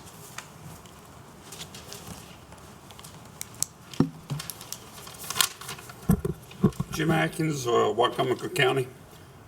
Want to talk for a few minutes about the number of liquor bills that this council has talked about over the past 3 years. With all the important projects that the county needs to address, Cell 7 being one of them, the addition and development of a new landfill across the road from the current one, the dredging and moving of the material out of the Wicomico River, the Verizon building, and the SWOT analysis, water and sewer, and the Board of Education safety issues. You folks continue to spend a lot of time talking about liquor and liquor bills. This all started with the wholesale liquor sellers and restaurants wanting to buy from distributors rather than through the dispensary. They claimed that they could buy cheaper from the manufacturers. The dispensary came in here and proved them wrong on that by showing what the prices actually were and what they were paying. However, we went ahead with that bill. The dispensary implemented a delivery system for the wholesalers, and they also offered them a discount, so that helped them. But during this process, the county lost about $500,000 a year of revenue coming in, which they're not getting back. Last year, we got into a discussion about liquor stores having to be attached to a restaurant and how this needed to be changed. Again, this year, we're back at the same subject. We're talking about liquor stores and restaurants and whether or not we should have beer stores in every neighborhood and whether we should be drinking at a golf course at 7 a.m. in the morning. All these issues have one thing in common. They're caused due to a lack of trust between the council and the board of license commissions and the lack of transparency that's given. I'm requesting that the council schedule a work session to address this because I believe that there are possible solutions to this matter that would solve this problem. One of the possible solutions would be whenever there is a liquor bill or liquor license availability, that it be put out for bids in the county.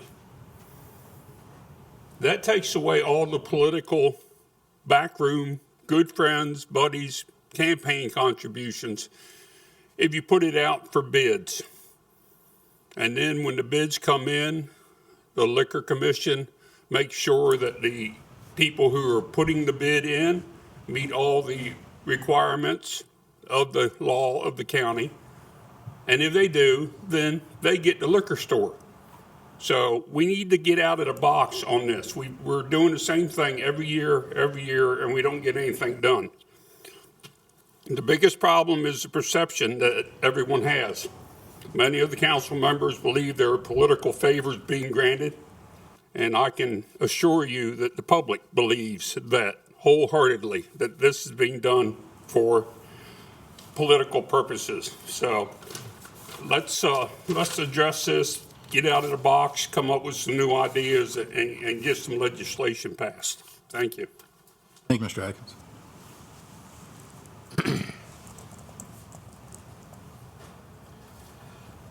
Morning, Joe White, Parsonsburg. Just a follow up to the session with the public health part of the meeting. February 6, 2024 is actually when it was stated that the Verizon building was turnkey. Also at that meeting, Mr. McClellan, McClellan, stated that building does cost about $300,000 a year or every 18 months to maintain. So as Mr. Atkins said, having work sessions and understanding what we're doing with our tax dollars for something like that, I think would lend a lot of transparency. Something else that would lend more transparency that we did not get to see at the meeting in November was any official vote on where the council folks stood on 287G.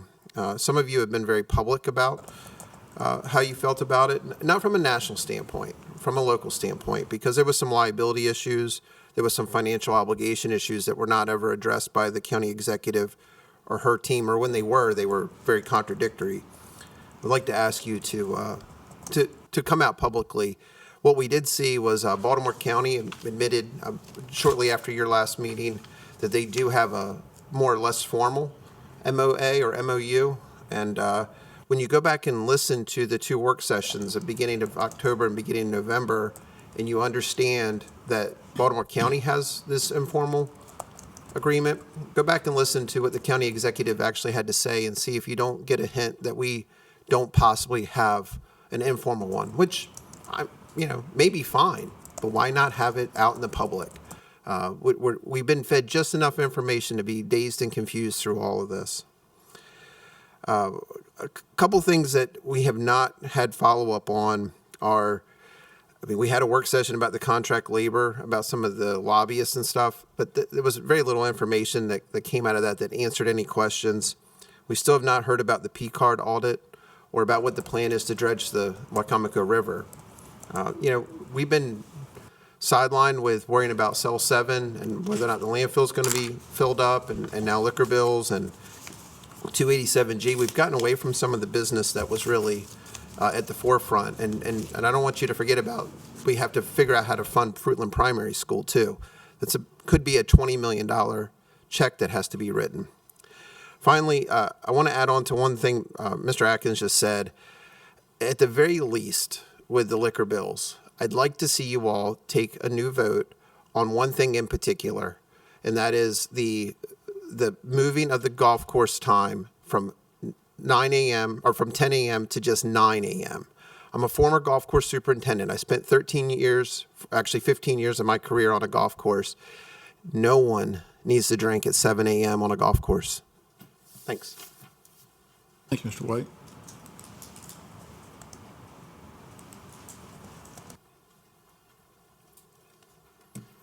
Good morning. My name is Monica Brooks. I'm a Wicomico County resident and president of Wicomico County NAACP. A couple of things. My first comment is, let the liquor go. Just move on. Move on. And I agree. There are so many pertinent things that are so important that keep getting kicked down the road. I'm glad that you no longer have kicked down the Human Rights Advisory Council off the agenda, and I'm glad it was finally placed there. And I look forward to seeing it being populated and up and going, because it's for the betterment of our community as a whole. 287G. There is a huge push for the ban, a statewide ban for 287G. And that is now being promoted not only by the House that passed it last session, but now the Senate President is on board, as well as Comptroller Brooke Lehrman. Everyone is going, let's put this ban in place. So it looks like this thing may get banned in next session. And I believe that this is directly related to what the citizens have said, what they don't want to see. And I'm very proud of the work that has been done by them. Beats not bullets. If your concern is about fiscal responsibility or, something last minute being thrown in, I get that. But there's so much talk about public safety, and what are we going to do? And especially with the youth that are in violent situations or that are acting out in certain ways. But the focus on trying to find ways to alter their thought patterns or give them alternatives or ways to catch them beforehand, that should be prioritized. Our state's attorney has talked about a lot of the problems that she's seeing in cases that are coming before her, and a lot of them do involve youth. But I say move forward on this sucker quickly. I mean, if it's just a matter of we don't have the money or this is something last minute, but I just think this is urgent. This is not one of those things like we just want to get some money.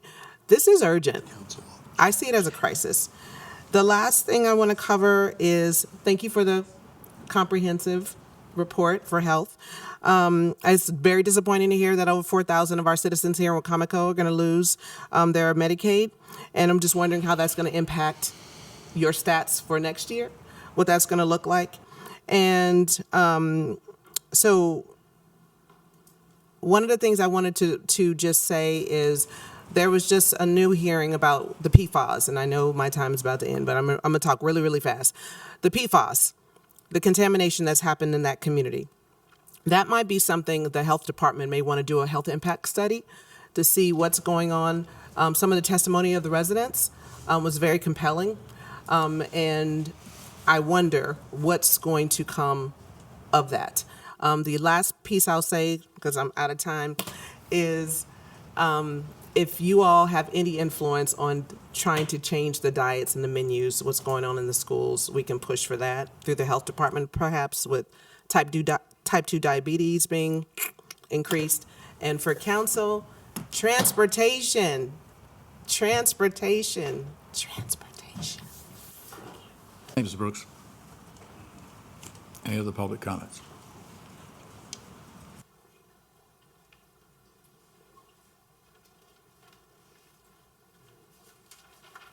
Patricia Melvin, Wicomico County. I hope this is the last time I talk about ICE. Maybe we're done. 2 weeks ago, we saw a PowerPoint presentation that summarized the county's recent activities related to an ICE agreement. The presentation was helpful in explaining laws in Maryland that restrict law enforcement from participating in immigration matters. During the PowerPoint, I heard the word new 4 times within 2 minutes. I'm not sure if the PowerPoint mentioned that the underlying law itself was passed in 2021 under Governor Larry Hogan. Fast forward to 2025, when Maryland issued guidance not once but twice outlining the same ban from 2021. Guidance was published April 2025 and then again October 15th last month. Both guidance documents refer to the 2021 ban on LEA involvement with civil immigration matters and the ban on LEA transporting to an ICE facility. What's a guidance memo?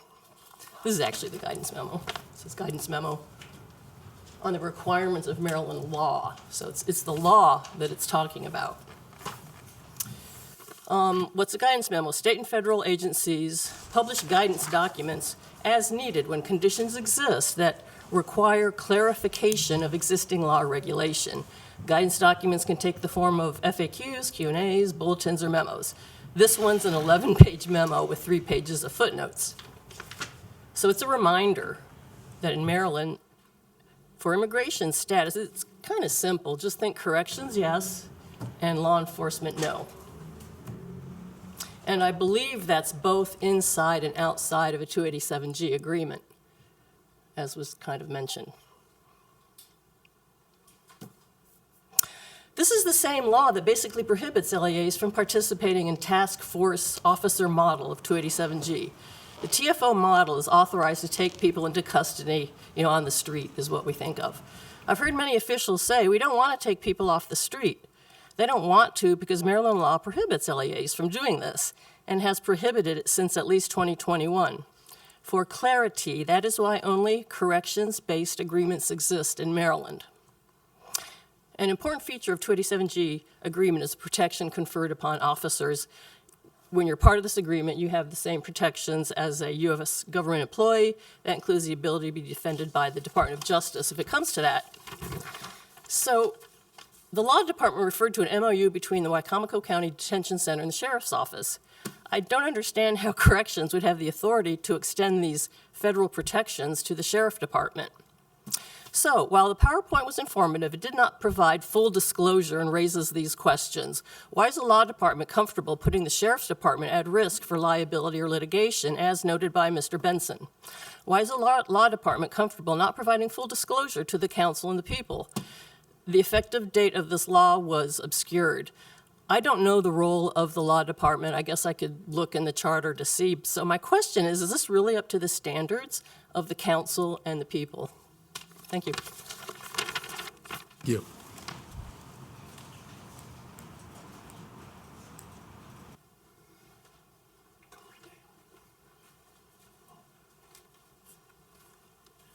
Good morning, Mike Goldberg, Wicomico. You know, we have several rather major issues before us today, but there's one underlying theme: the complete lack of communication or transparency on the part of the county executive. Let's start with Cell 7 construction. Back in early at the end of the summer, it was the public was told, the council was told that it would go out for construction bidding at the beginning of August. It didn't happen. Then we were told it would go out for construction bidding in October. It did not happen. Here we are, half past November, and it still hasn't happened. It is not on the county's procurement website. If this was such a major crisis, then why isn't the county executive and her staff responding as rapidly as possible? Perhaps it wasn't really a crisis. I don't know what to believe when the county executive talks. Seems that you have to take anything she says and divide it by 2, and maybe we'll be somewhere near the truth. Another issue right now is that they're in the process of moving dredge spoil from Sharps Point to Allen. I've observed this personally. There's a lot of activity. They have to move 100,000 cubic yards. They've already missed the deadline, unfortunately, so now the Wicomico River is out of the rotation. I've spoken with the Corps of Engineers, and it doesn't look like they will be able to do any dredging until October 2026 because of the executive branch's failure to act in a timely manner. I observed they're moving a truckload of dirt about every 45 seconds coming into the Eden Convenience Center. I've also observed them doing this work on Saturdays. I wonder what that's costing us. There's 2 different contractors that I've observed, Chesapeake Turf and Reese. If they're working on Saturdays, we may be paying a premium price for employee overtime on that. Very disturbing. This is not an efficient use of our taxpayer money. Now, with respect to using Connolly Mill Park as a dredge spoil disposal site, well, Adam Corey, the Deputy Director of Public Works, made the announcement of this nascent plan back in September at the NRCAC meeting. I've been at the 2 meetings since then. He has missed both of them. Has the council been updated on this? We need to have a work session. The public needs to know what the executive branch's intentions are in this regard. We do know that the plan that they've put forward is easily provable, that it is the most environmentally unfriendly way to dispose of these spoils and the most expensive and the most disruptive. They're going to pay, apparently, for a feasibility study on this. What's that going to cost us? I'm out of time. I need to learn to talk faster or not talk so much. Thank you. Thank you, Mr. Goldberg.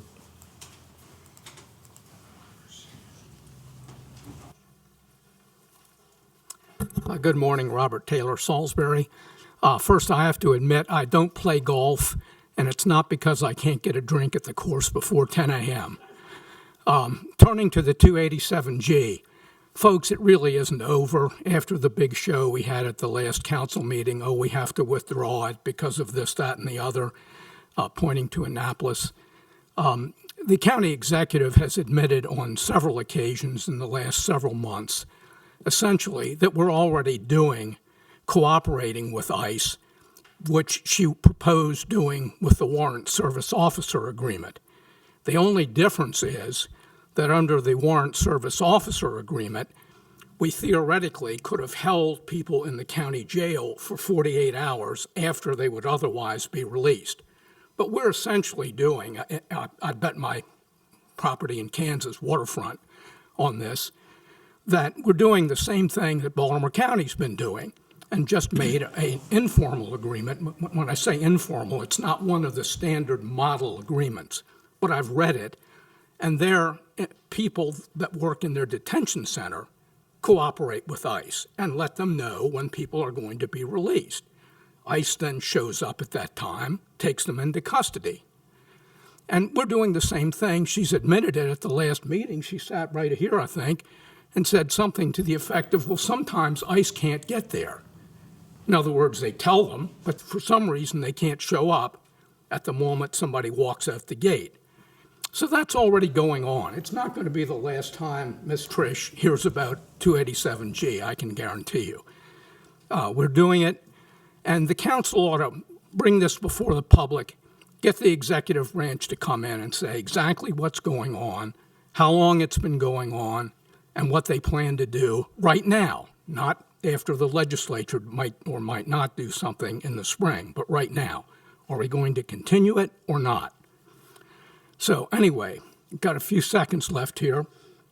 I want to bring to your attention the fiscal state of the state that the Department of Legislative Services briefed the General Assembly on last week. They do this, they put out a report every 6 months.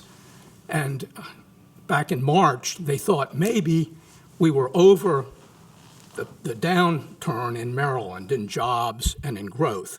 But now, in the report they've just made last week, it's much worse. They're now looking at a $1.4 billion deficit next year. And what's going to happen with the lack of state revenue? We're one of the most dependent counties in the state on state revenue, particularly for the school system. When that begins to fall, guess who has to make it up? It's us. So we better start looking at these reports and taking them seriously, because it's going to get worse, and that's what they've predicted. Thank you. Thank you, Mr. Taylor. Any other? Jim Atkins, and I appreciate you letting me stand up here a second time.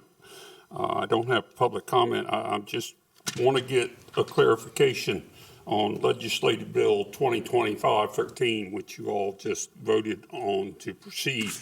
It was my understanding that at the last council meeting that it was decided that this was not to be worded as a Habitat for Humanity tax credit, but rather a tax deferment, because it is not a credit. You are deferring it until they sell the property, and then the county's getting back the money. I just want a clarification on that, so hopefully 2 weeks from now I won't have to clarify it, and you have to postpone it 2 more weeks to address it. Thank you. Thank you. Any other public comments? Seeing none, council comments. Dave? I don't know if this is the last time we'll speak about 287G, but I do want to make some comments because I either didn't take the opportunity or have the opportunity to express my opinion, and I think it's due to the public to understand where each of us are coming from at this point in time. Whether or not this is going to be the last time will yet be to be seen. And if you would indulge me, I'll read some comments, and you can put the 3-minute timer on me if you'd like to, Mr. President. But at the last council meeting, used 30 seconds. Thank you. 287G discussion ground to a halt. The council was purely on the receiving end of this discussion the whole time. There was never a resolution brought before us to consider. The MOA details were not worked out by any stretch of the imagination. A single press release last July set into motion major opposition at about 6 or 7 council sessions, with some 30 to 40 citizens taking the time out of their day to appear and voice their opinions.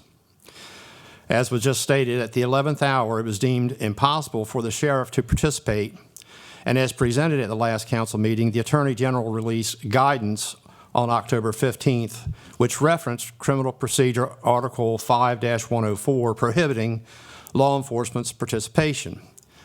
My question, and I think Ms. Melvin might have just raised the same one, wasn't that 5-104 enforced some time ago, or at least back to last July when it was proposed by the executive to participate? Additionally, the executive opted to wait and see if Maryland General Assembly outlaws 287 agreements altogether. That real possibility was mentioned very early on in the beginning of this process and in public comments. Several attorneys provided an opinion that the executive was in her right to unilaterally enter an MOU with ICE without any council involvement. And I think this has actually been referred to by Mr. Taylor in Baltimore County.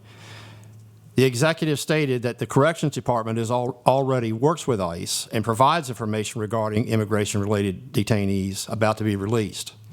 This means effectively that, as Mr. Mercurio with the ICE representative stated, practically no change, there would be no difference on how they operate at this time, or very little, having a 287 agreement in place.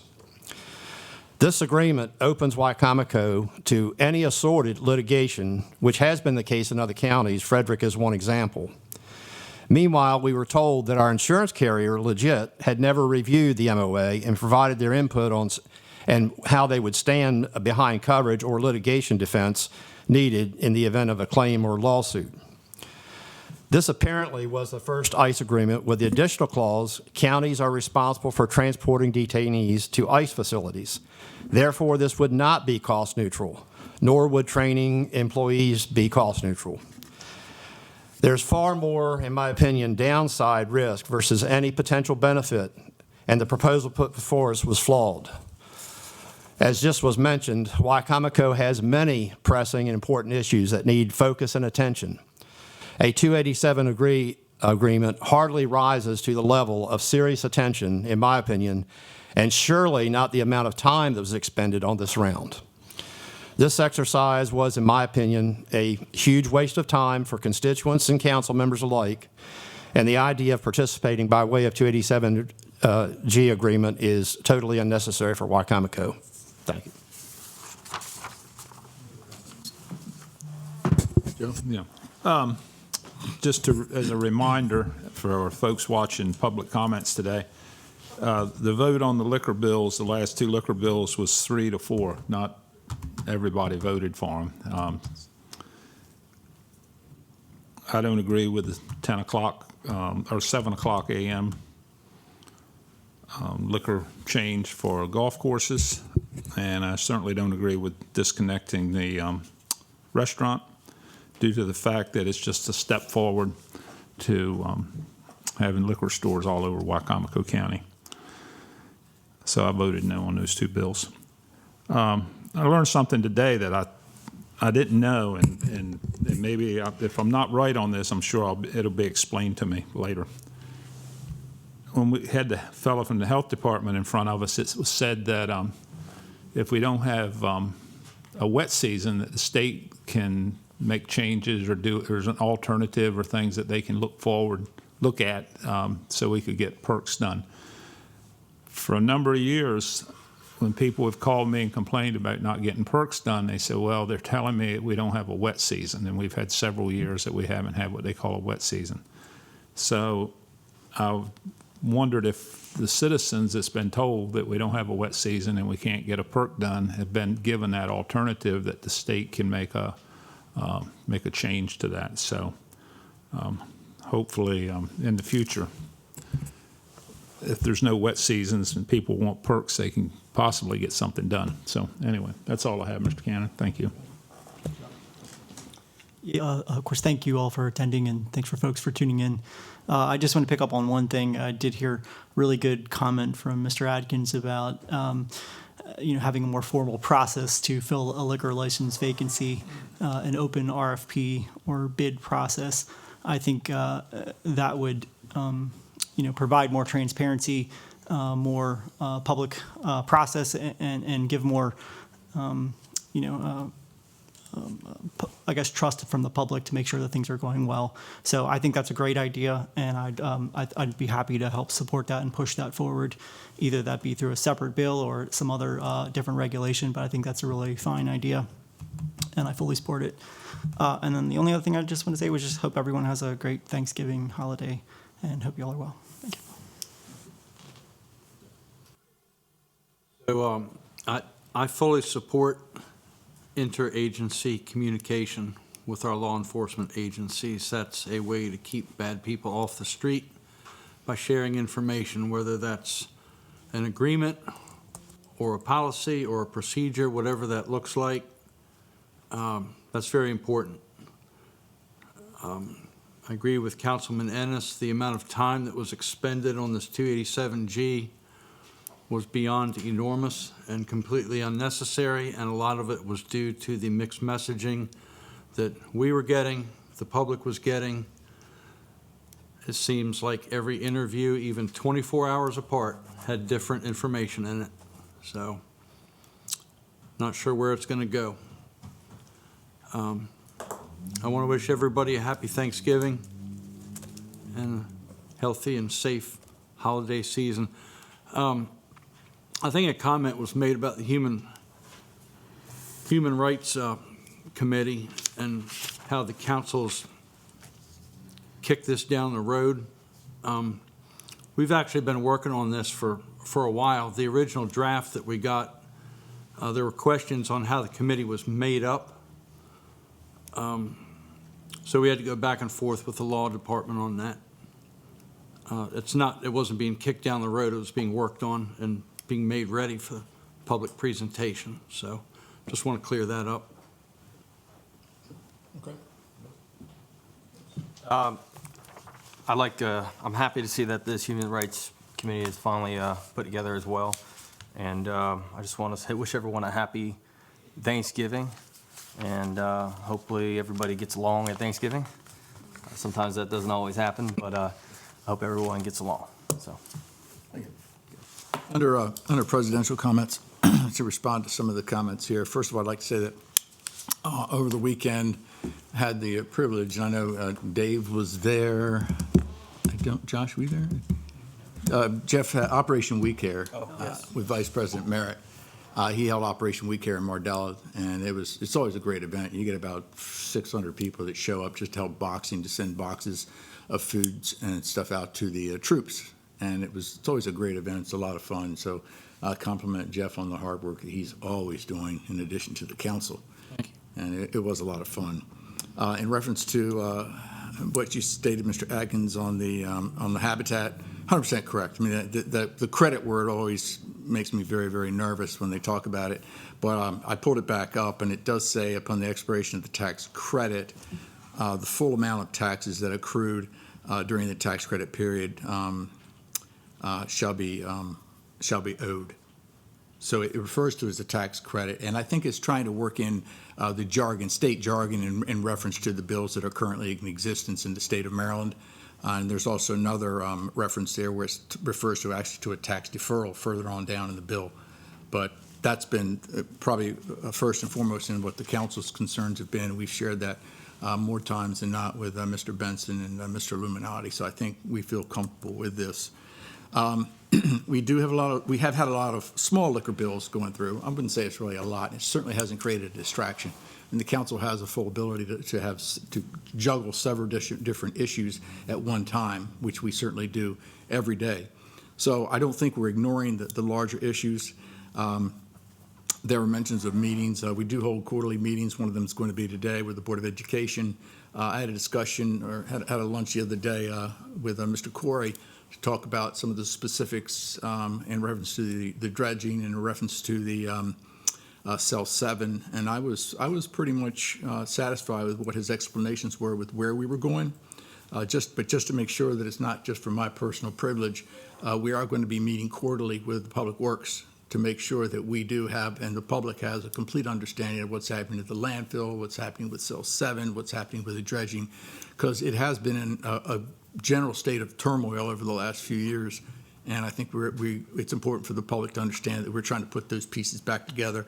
And that was Mr. Corey's recommendation, that we should meet quarterly so that there's a better understanding and exchange between that department and specifically in the county council and the public as a whole. So I'm glad to see that. And we'll be getting that. Maybe the next meeting, Mr. Hurley will discuss that at our agenda meeting. The liquor license bids, that's a very good point as to whether or not they're being publicly advertised. I only assumed that they were doing that. I can't imagine they would just wait for a phone call to come in. But on the other hand, you could be 100% correct, and we'll look into that to make sure that there is a formal process, bidding process that goes out. We may even still be able to do it now, even though they've stated they have someone that's interested. We'll share those concerns with them and say, look, if you haven't put out a bid process, we would ask you to do so and reconsider where we are in the process that's currently in existence. I think the key there is the fact that these licenses, there's only 3, and they don't come up that often. I mean, honestly, when someone gets it, they hold it in perpetuity, and for one to be given up is very rare. So that could be a situation whereby maybe we haven't paid careful enough attention to. reevaluate and a new licensee. So, but we'll share that information with them as well. So just want to make sure everybody was aware. Don't think I've left too much out. So entertain a motion to adjourn from legislative session to go into open work session. Second? Second. All in favor? Aye. Opposed? Meeting's adjourned. We are going to continue on with the work session. I know we have a 12:30 work session with the board. Thank you, Matthew. I know we have a 12:30 work session with the Board of Education, and we do also are trying to work a lunch in here somewhere as well. So I know it's unusual, but we'll try to make it work. So the first open work session is going to be with the Talkie Communications. Been waiting a long time to hear from these gentlemen. They've been doing a lot of really good work.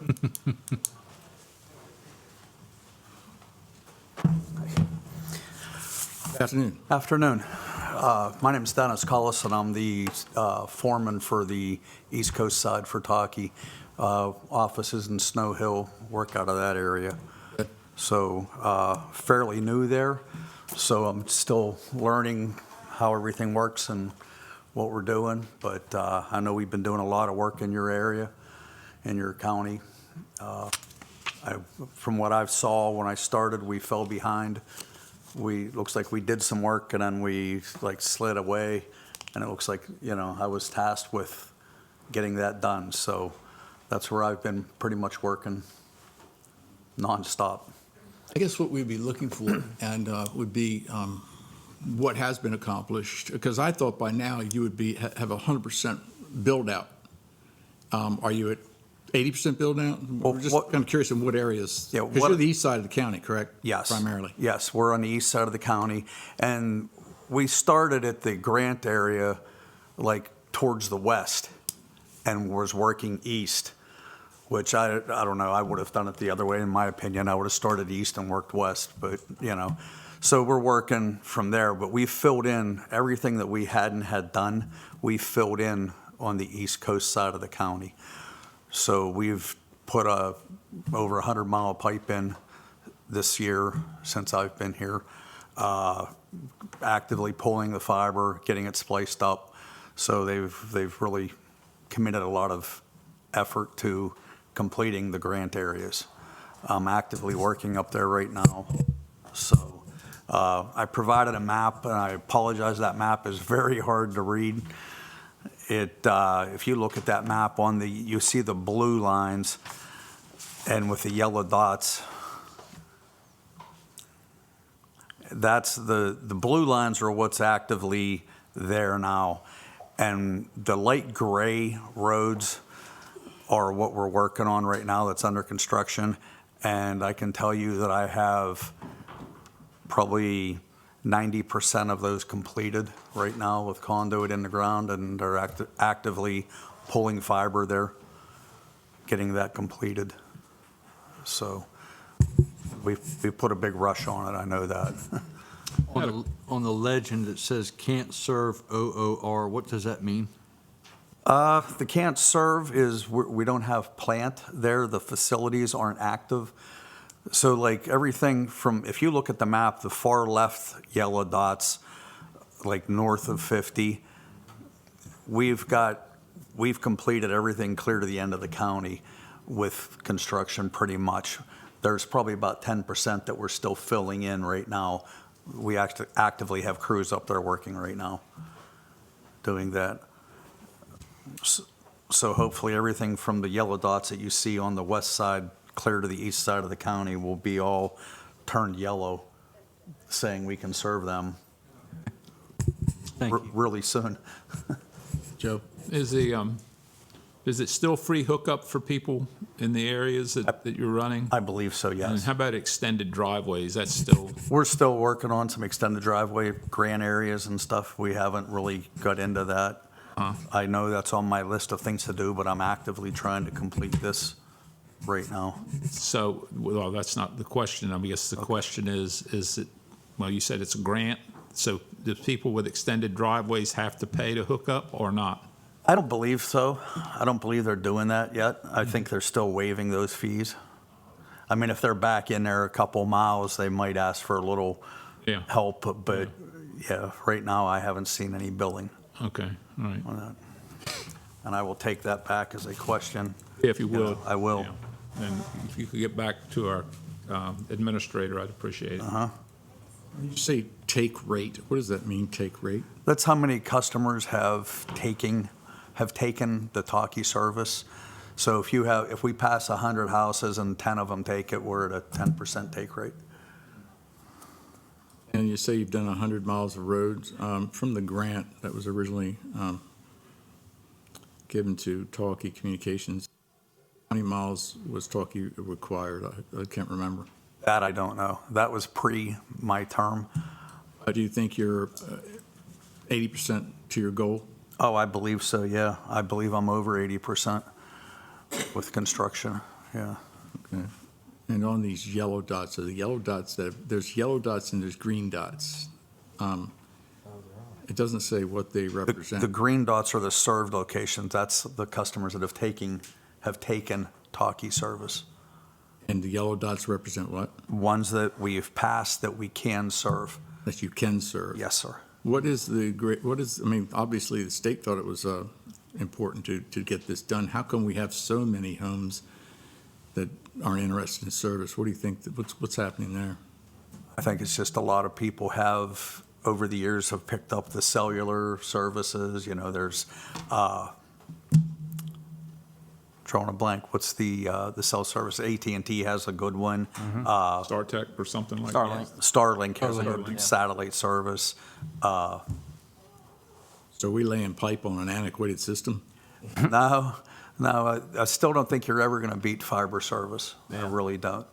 I mean, you get a good cloudy day, satellites don't work well. I've had them. You know, where I came from, I actually had Starlink, and it gets you service, but it doesn't give you quality service, in my opinion. I've had T-Mobile. That's the one I was trying to think of. You know, they have a decent service thing. But if you have somebody that's relying on it, a lot of our demographics I've noticed are older. You know, our clientele in the areas are older people, and they don't stream stuff. You know, they want to flip on the TV and watch the local Channel 4, Channel 2s, stuff like that. So, you know, if you're streaming, you got to have good satellite or good service. You have to have good internet. So that's where you're not going to beat the fiber internet for that. It's consistent. If your build out on the trunk lines is about over 90%, are you saying that you only have maybe 10 more miles to do? I'm close to that, yes. And you'll be done? I would say that, yeah. Is there another grant cycle coming forward? I'm guessing absolutely not. I'm not sure. That's handled by corporate. That's not. They tell me where I'm going, and that's where I'm building. That's where I put my crews to work at. Yeah. When they hired me, they wanted me to get projects completed, so that's where I've been really diving in, trying to complete stuff. Well, we appreciate your information that you've given us. We appreciate you taking time to be here today. Any questions? You guys have my email and my phone numbers. Just reach out, give me a yell. If I don't know the answer, I will find it. And I will get back to you with the extended driveway cost, you know, if there is any. And I guess an update on your rates, whether the rates changed. I know what your initial rates were. I'm wondering whether that's changed. No, right now, I was looking when I was sitting back there, I was going through our rates, because I don't really deal with that a whole lot, but I looked them up. Our 1 gig service, 1 gig symmetrical is $89.95 a month. So I don't believe they've changed since they started. They haven't changed since I've started, I know that. Thank you very much. I appreciate that. Thank you. Thank you. Thank you. Next item on the agenda is the grants update with Ms. Lori Carter, our grant administrator. How are you, Ms. Carter? Afternoon. Noon.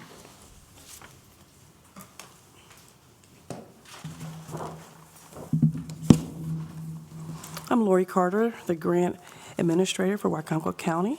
I've been asked to come here today to provide you with an update, or what I would call a grant 1 year in review.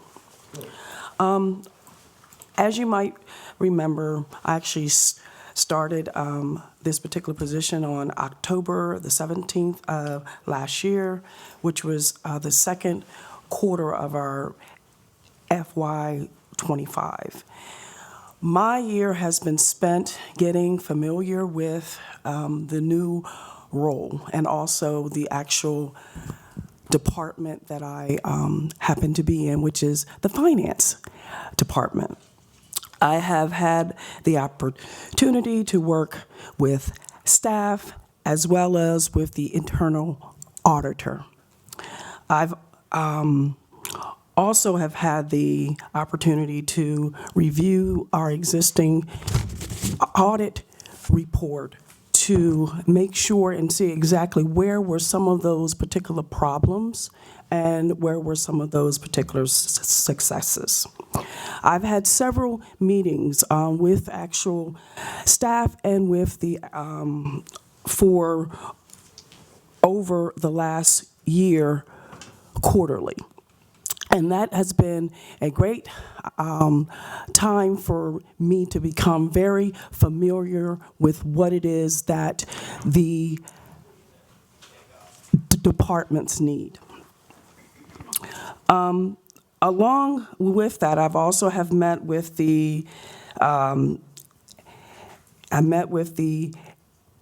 administration, also with some of the persons at the state level to actually see exactly what particular funding is available. One of the things that I had to do immediately was to become familiar, as I stated, with what it is that the departments needed as far as their particular goals and objectives. From that on, that was the very first particular quarter. In the third quarter of FY '25, that was through January through March, we had what was the first announcement of a government pause. So even though it was my particular goal to head out and look for particular things as it relates to the county as far as funds, we were at a particular pause. I spent at least 2 or 3 weeks with staff, being on particular calls, seeing exactly how that would impact Wicomico. Along with that, I have participated in 7 different types of trainings, and they range in regards to the Maryland Historical Trust, the Community Development Block Grant, the Grant Roadshow with the Maryland Department of Transportation and State Highway. Also, I worked with the Rural Development Council with the state. Also have spent some time with the Maryland Department of the Environment and learning to see what particular tools are there for us to be able to take advantage of. From that, we had to work on some legislative bond bills, and those particular ones involved the Mason-Dixon complex. That was for $1.2 million. We also worked on the ones with the Arthur Purdue Stadium, that was $900,000. The Arthur Purdue Stadium, $100,000 for the boiler, and now also with the the port hangar, and that was $1.5 million. At present, I am working trying to get those funds here. So there's a whole system that has, to actually happen. And it normally takes up to 6 months in order for that to be done. So right now we're probably in month number 4. So those particular projects are underway to receive funding. As mentioned just a few minutes ago with the broadband, originally in 2024, we received $1.1 million. In August of this year, with some discussions at the state, we got and have received an amendment to that particular grant for $1.8 million. So that's additional. So hopefully, the goal is to at least get us from some of the talks that I've had at the state is to at least get us to 99.8% for everyone to be online as far as it relates to internet. That's the goal. So, as I stated also, as far as the grants, it's more than just trying to look for funds. There is the management side that take a lot of effort. From the time that you submit, like this is just for an instance, I submitted a grant application back in last year of November, actually 2. We are still waiting to hear from the state, and that was in regards to the old courthouse and also the Campbell Soup. The old courthouse, that particular grant is $650,000, and Campbell Soup is for $500,000. I say that because once you submit, and it normally takes up to 90 days to actually complete the application, from that particular standpoint, I may not hear anything for at least 6 months. So there's a long window from the time of submitting till the time that you actually hear. At the moment, I have been working with, during that particular quarter, with the planning and zoning and community development, helping them as soon as the new director had came on, she was faced with an audit that was done at the state level. Her particular staff, along with myself, work entirely making sure that we were in place to get that audit done. That took about at least 2 months. So once the state actually had come, they did pay their visit back in the fall.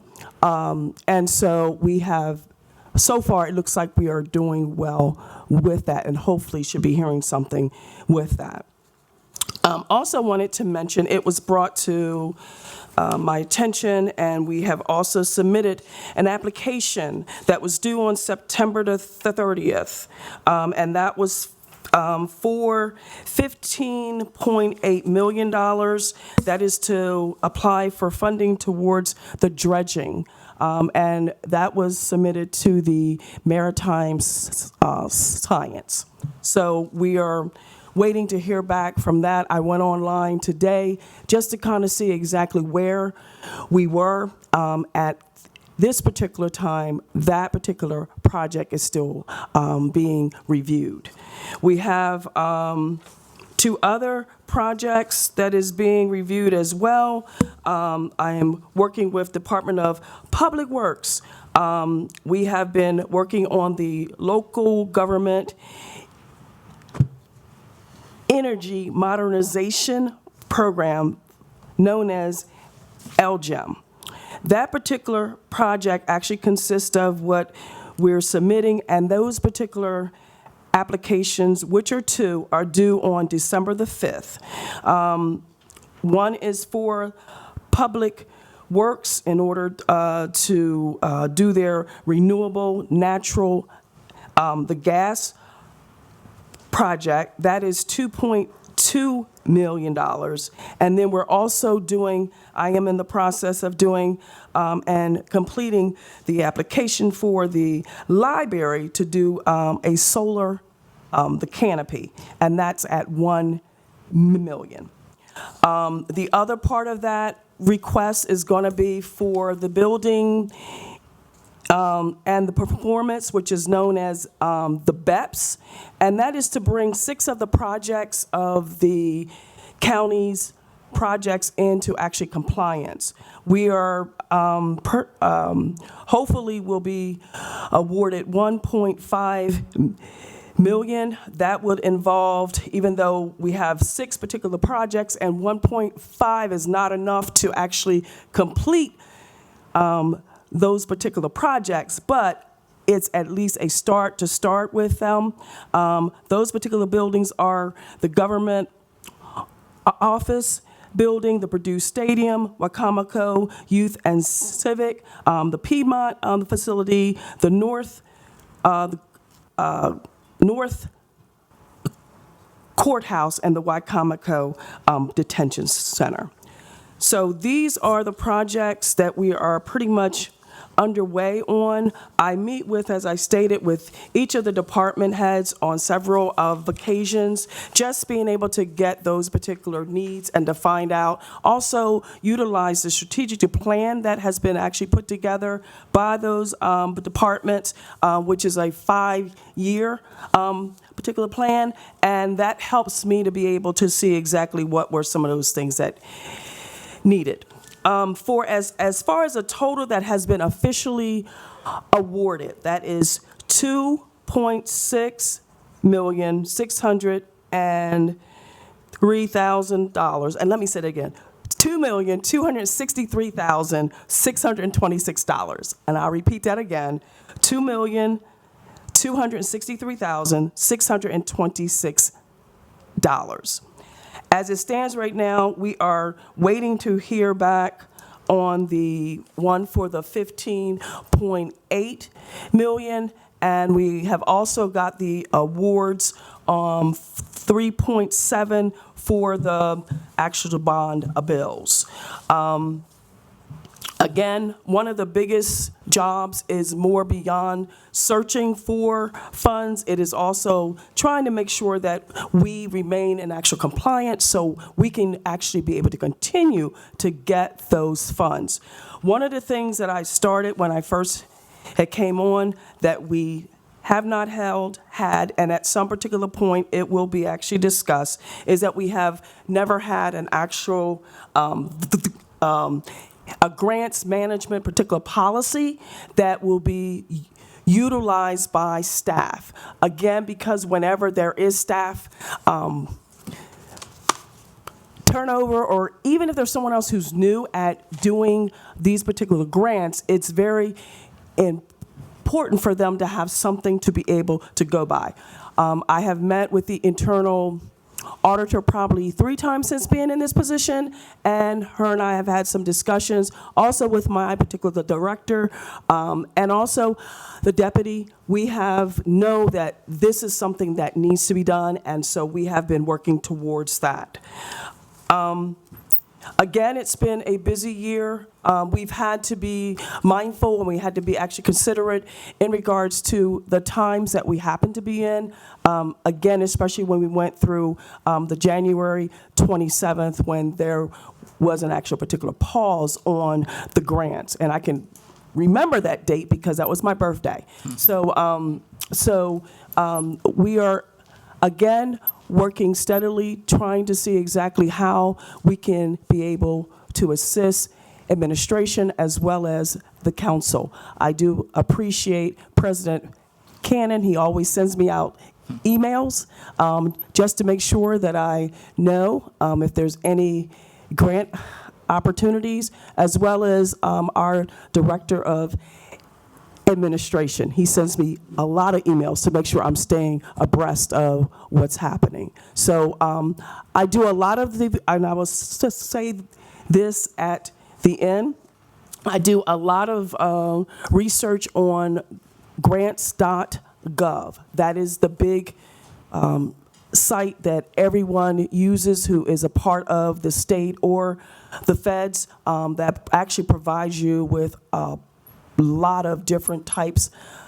of those grants that communities would use for particular projects. I'm here if you have any questions, but that is just like a synopsis. It has been busy, as I said, having to get to know and to put, as I guess I would call a skeleton position, and actually being able to put flesh on it. That's what I've been trying to do, so that whoever comes after me is able to have something that they can be able to pick up and be able to run with.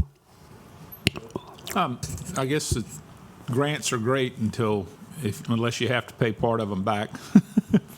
Or two things about grants is the matching part of the grant. Okay. The other part of it is what that grant creates when we get it. Does it create a cost after it runs out? Do you, I don't know what's the word I want to use. Do you figure that into when you're going to get this grant? Okay, we're going to get this grant for $5 million from somebody. Okay. But when this grant runs out, it's going to start costing the county. Do you get involved in that? Sure. So whenever someone that is involved in the grants, you want to make sure every grant is not for everyone. And, you have to know exactly what the particular parameters are. It's very critical to look at what the conditions are, because in every grant there are the conditions that spells it out and saying, this is what's pretty much expected. We try to find the grants that is a home run. And what I mean by that is it's one in and one out. We look at to make sure that at least as much as possible, those particular grants does not require a match. We do. I do. But there are times now, because of the times that we happen to be in, that sometimes it cannot be avoided. But if a match is required, we try to find those that are less than maybe 20% or 15%. We look for the 5%, max 10. We don't want to go above that. And you look at the projects, because again, every project is different. And so do you want a particular, the grant that is going to have so many types of the restrictions that it's going to pretty much handicap you? No, you don't want those. So you spend a really good amount of time looking at what that grant does require, one. Two, is it for for maybe a year of support? And if you're looking for a grant, you want to look at it holistically, because at the end of the day, as what has been said, you don't want something that's going to be a liability. Sometimes you can't help that, because if it's truly a particular project that you're wanting to support, there are times that after that particular grant is done, there will be some cost associated with it. Yes, Judge. Thank you for your continued service to the county, Ms. Carter. Appreciate it. Just one question. How are we tracking all of these? I know you've come into the position. That's a fair amount of money going around. I know certain grants are housed in certain departments, et cetera.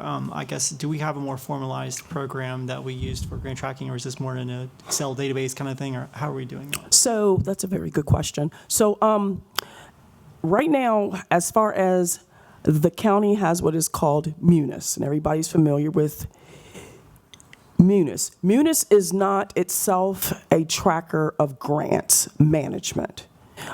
It does track what we spend, how it's spent, to make sure that what has been asked of us, that is being done financially. But as far as tracking, we have been looking at Mr. Luffman had put me in touch with someone during Mako, and we had a meeting with a company. That's what They do. They work with Prince George's County, Montgomery County. They are also working with Queen Anne's, so some of the others. So we are looking at software that will be more effective in helping us to track them. But as it stands right now, we are using what we have, which is Munis. And we are also looking at having a conversation with Tyler Tech to see if there's a way that what is existing in Munis can help us to be able to expand as far as grant management. Okay. I hope I answered what you were. I appreciate that, and maybe I can help you explore that at a conference or something like this. I spent close to 15 years in the nonprofit world. It's once you get that many grants, it's really helpful to have. There's some really good formalized programs that could be helpful, and missing one, one mistake could cost us $60,000 as opposed. Most definitely, most definitely. But yeah, so as it stands right now, we are using Munis to the best of what it provides, but it does all of the tracking as it relates to financially. Well, thanks for all your hard work on that. I appreciate you.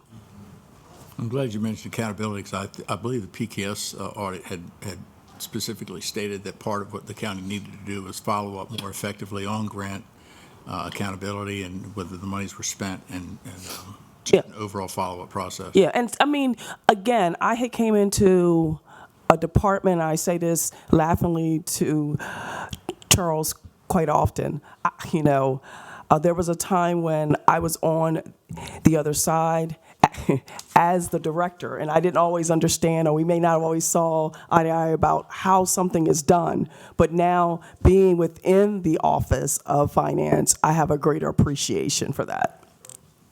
Any other questions?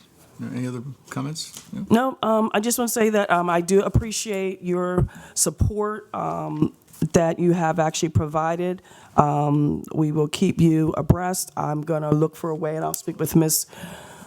Hurley on some of the others, whether it's through an email or some sort of at least letting you know exactly where we are with those particular projects that I mentioned. So You are the right person for the job. it's a lot of work, but I do enjoy it, and that's the part of being able to start with something that hasn't been done before. So I thank administrations, confidence, and being able to move forward. So we're looking forward to hearing from some of these real soon. I understand that the Department of Secretary is should be providing us a list out within the next week or so about the ones that we've already have applied for. Hopefully so. So hopefully so. Yeah, so, right. Thank you very much. Thank you.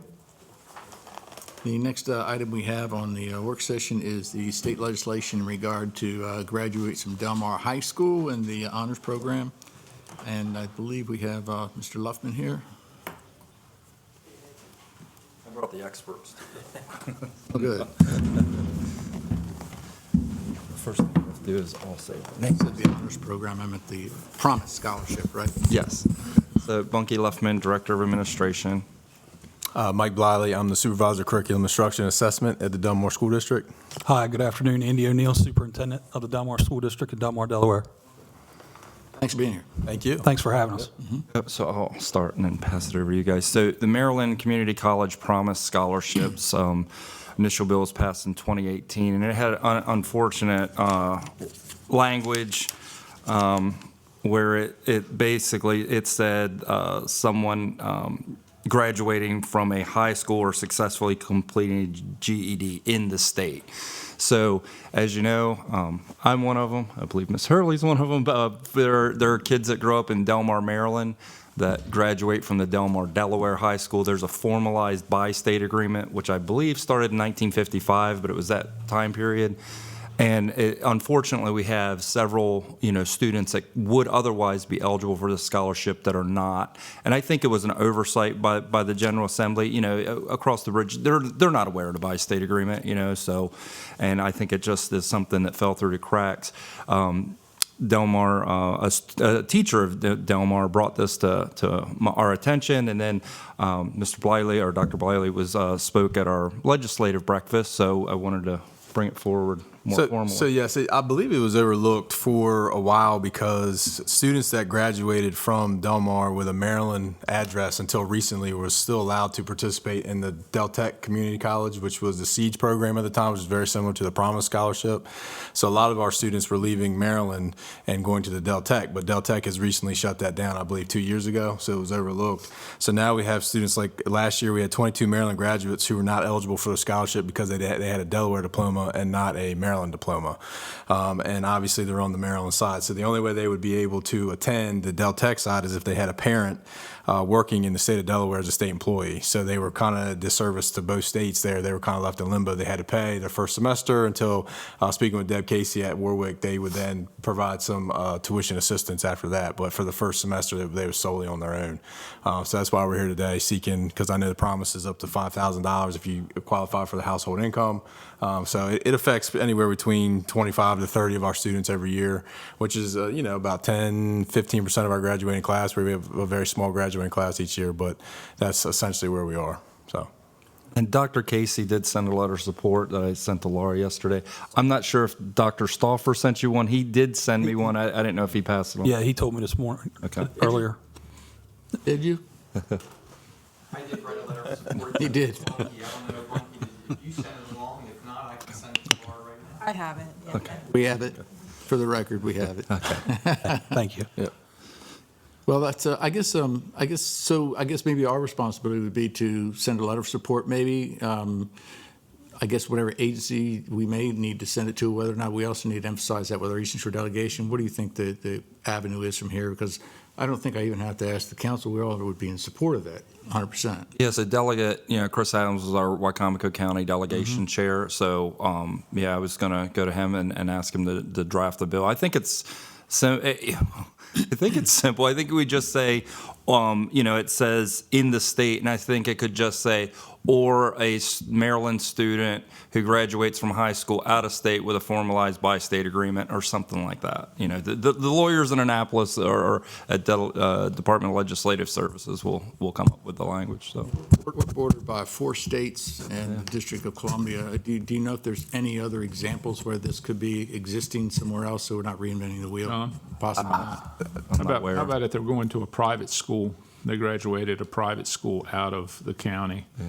I don't know if the Promise Scholarship for Maryland in-state students is eligible for private, but if they are, then I don't see any reason why we would forbid out-of-state. But that would be an argument at the General Assembly level. I wouldn't be necessarily against it. So I just thought of that. I think there's somebody is going to. And that does happen because, Aaron Burnett, who's on CNN, actually grew up in Mardella but went to school in Delaware, up in Newcastle. So should we account for that in the the reference to the General Assembly? Yeah. Both? Yeah, I'm fine with it. Yeah, I don't see an issue. All right. Well, we would certainly be willing to do it. However you want to form the letter and let us know, and we would get it out. Yeah, thank you. Very much so. All right. All right. Well, thank you, sir. Thank you, guys. Thanks, Appreciate it. Next item we have on the agenda is the audit update by PKS and Company, Ashley Stern. Glad to see you back. How are you? Good morning, everyone. Good afternoon. Sorry. Afternoon. Yeah. Missing the time, and I'm on a different time schedule flying back this morning from across the pond. So good morning, everyone, or good afternoon. Thank you for having us, or me here today. Ryan Taylor was going to be with me, but he wasn't feeling well this morning. Just wanted to provide an update as to our audit progress. We were here last month with the start of our audit, so wanted to kind of give an update as we progress forward towards a presentation upcoming. To give you an update on our testing, we have finalized or are finalizing the last little pieces of our fieldwork testing, which is where we request documents from the County Finance Department as well as all the other departments for our testing, whether it be invoices, receipts, documentation, agreements, etc. So So we're in the process of finalizing that testing. We just have a few items that are outstanding that we're wrapping up from our end and from the county's end. We did receive, actually this morning, the post-closure engineering report, which helps us determine various liabilities for the post-closure. So we've received that report. We'll do that calculation and finalize that today, but we did just get that this morning, and that was one of the items that we were waiting on. We are about 75% complete audit-wise when I take a look at things between field work, financial statements, et cetera. I do expect that we will be, we're still on the trend, barring any issues in the next couple weeks. We'll be at your January meeting for presentation and in accordance with all state due dates and requirements. Okay. Any questions? Question I had is that it's been, what's been probably issues for years and years and years and years, Mhm. been delays, constant delays for many, many years. Do you feel like we're finally, is there light at the end of the tunnel there? I think I used the term cautiously optimistic at our last meeting, and I want to say that I'm still there. We're seeing a lot of improvements. For example, Ms. Carter just spoke about the grants work that she's been doing over the last 12 months, and we've seen a lot of improvements in that area. Now, of course, I'm an auditor and I love recommendations, and I can probably provide them till I'm blue in the face. We still have some recommendations, but a lot of improvements from the grants accounting, from the capital asset tracking and accounting, things that have been issues for years with the county. We're seeing some definite improvements with consistent team members and the investment that's been put into the grants programs. Have numerous repeat findings. I think one of them was with solid waste, where there was some type of reconciliations, and I'm assuming that's the one that we have to, from what I was reading, it seems like one that we really have to continue to bear down on. Is that correct? That's one that you'll see again this year. That we're still seeing a few hiccups with, but nothing that is causing any concern, compliance issues, anything like that. Just some best practices with internal controls and other procedures that we'll make recommendations on. I think the last presentation, we discussed about meeting with finance during the year to address things as they come up. Has that been happening? So, I am happy to state that at your finance department, the finance department is in pretty consistent communication with us as their team and our team with anything that might come up during the year that might have questions about or might be uncertain about. That also hedges off a lot of issues. So we kind of started that process after our meeting last year and have been really working on even 2026 items as of today. Thank you. Yeah. Are we done with the shift from the airport? Getting all that done? Airport is in the accounting terms, a governmental fund.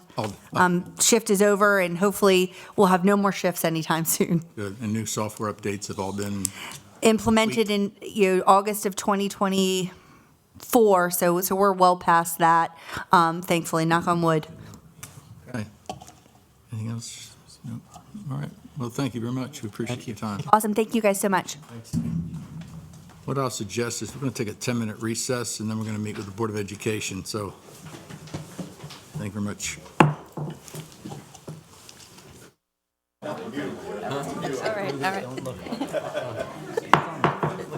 We're reconvening as the Wicomico County Council for November 18th, 2025. The next item on the agenda for work session is our quarterly work session with the Board of Education. Glad to have you all here. Great to be here. Thank you. Thank you. All right. As is always, we give you the floor. We let you start. Absolutely. Thank you very much. We appreciate it. Thank you all for the opportunity and time today. It's always good to be able to meet with everybody each quarter. My name is Micah Stauffer, Superintendent of Schools for Wicomico County. Also, I'll start with my left here. Good afternoon, Brian Rager, Chief Finance and Operations Officer. Smiles. Miles, Assistant Superintendent, Student and Family Services. Hi, I'm Tara Obarski, the Director of School Climate and Safety. All right, so on our agenda, we have a few things that I believe some council members expressed some interest in, and we also have some updates regarding some of these agenda items as well. So you should have the agenda in front of you, and you'll see a couple of us switch in and out depending on the topics. So I also want to say that we have our board members in the audience today. We have Board Member John Palmer, we have Chair Jean Malone, we have Board Member Bonnie Ennis, and Vice Chair David Plotz.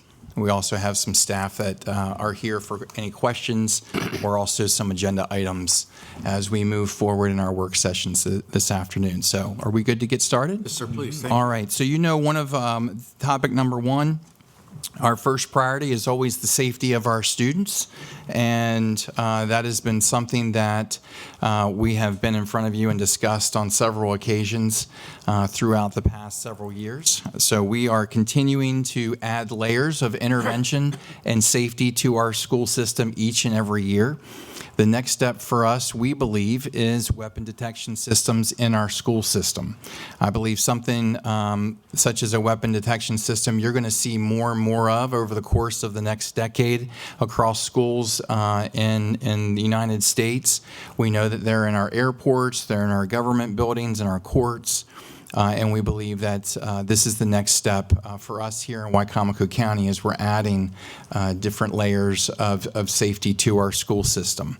So we are bringing that to you today.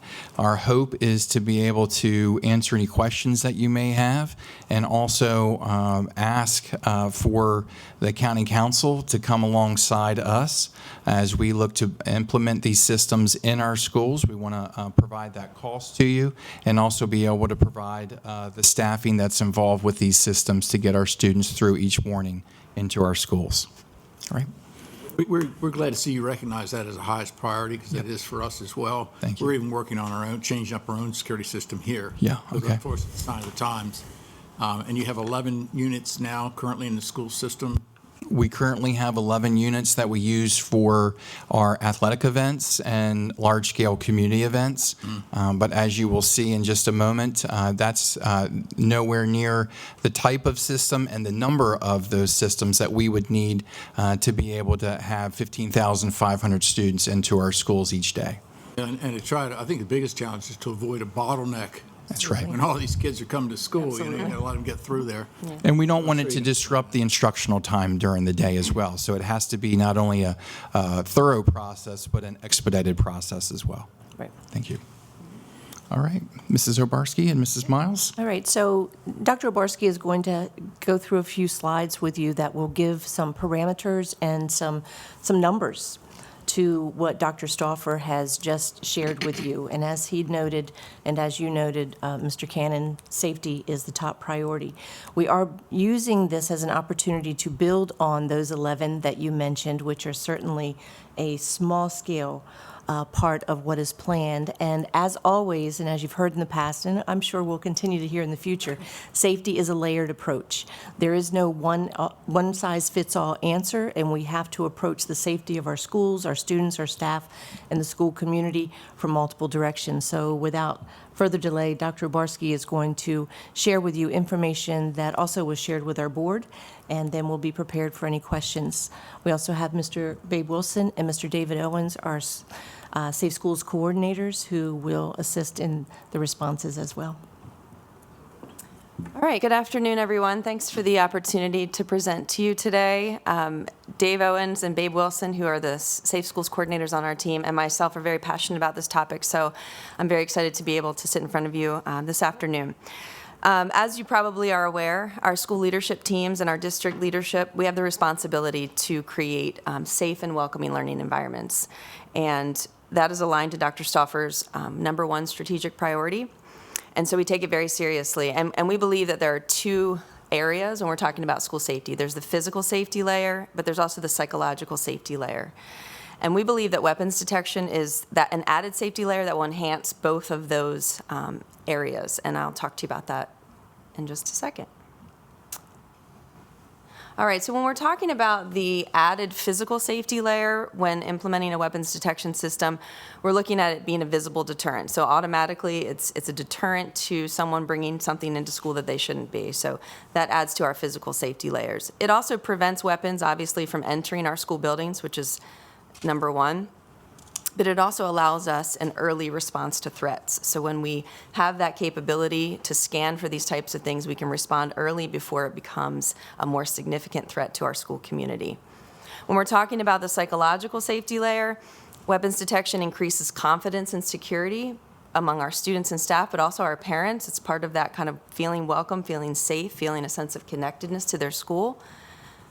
It also fosters a sense of proactive responsibility. So we're being more responsive and less reactive to situations that could potentially be threatening in nature.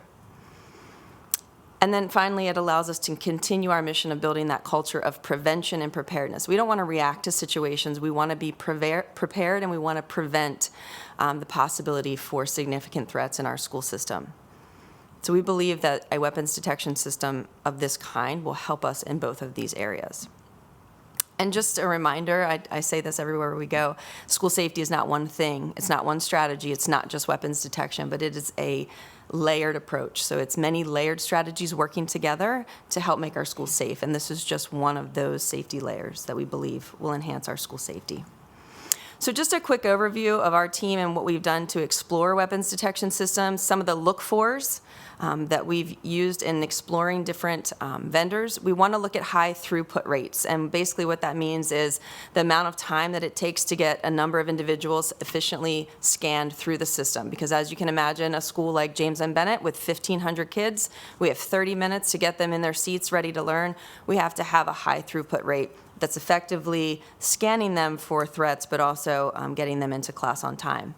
We also are looking at a system with low nuisance alarm rates, or NARs, and that means we can't use a system that's going to alert on every piece of metal that's in a book bag or a watch or keys, because that obviously would decrease our throughput rates and would not be efficient for the volume that we're talking about. So the 11 systems that you mentioned earlier, Mr. Cannon, those are more going to have a really high nuisance alarm rate. So they're going to alert on the watches and the earrings, possibly the belts, those kinds of things that we would have to have everyone remove.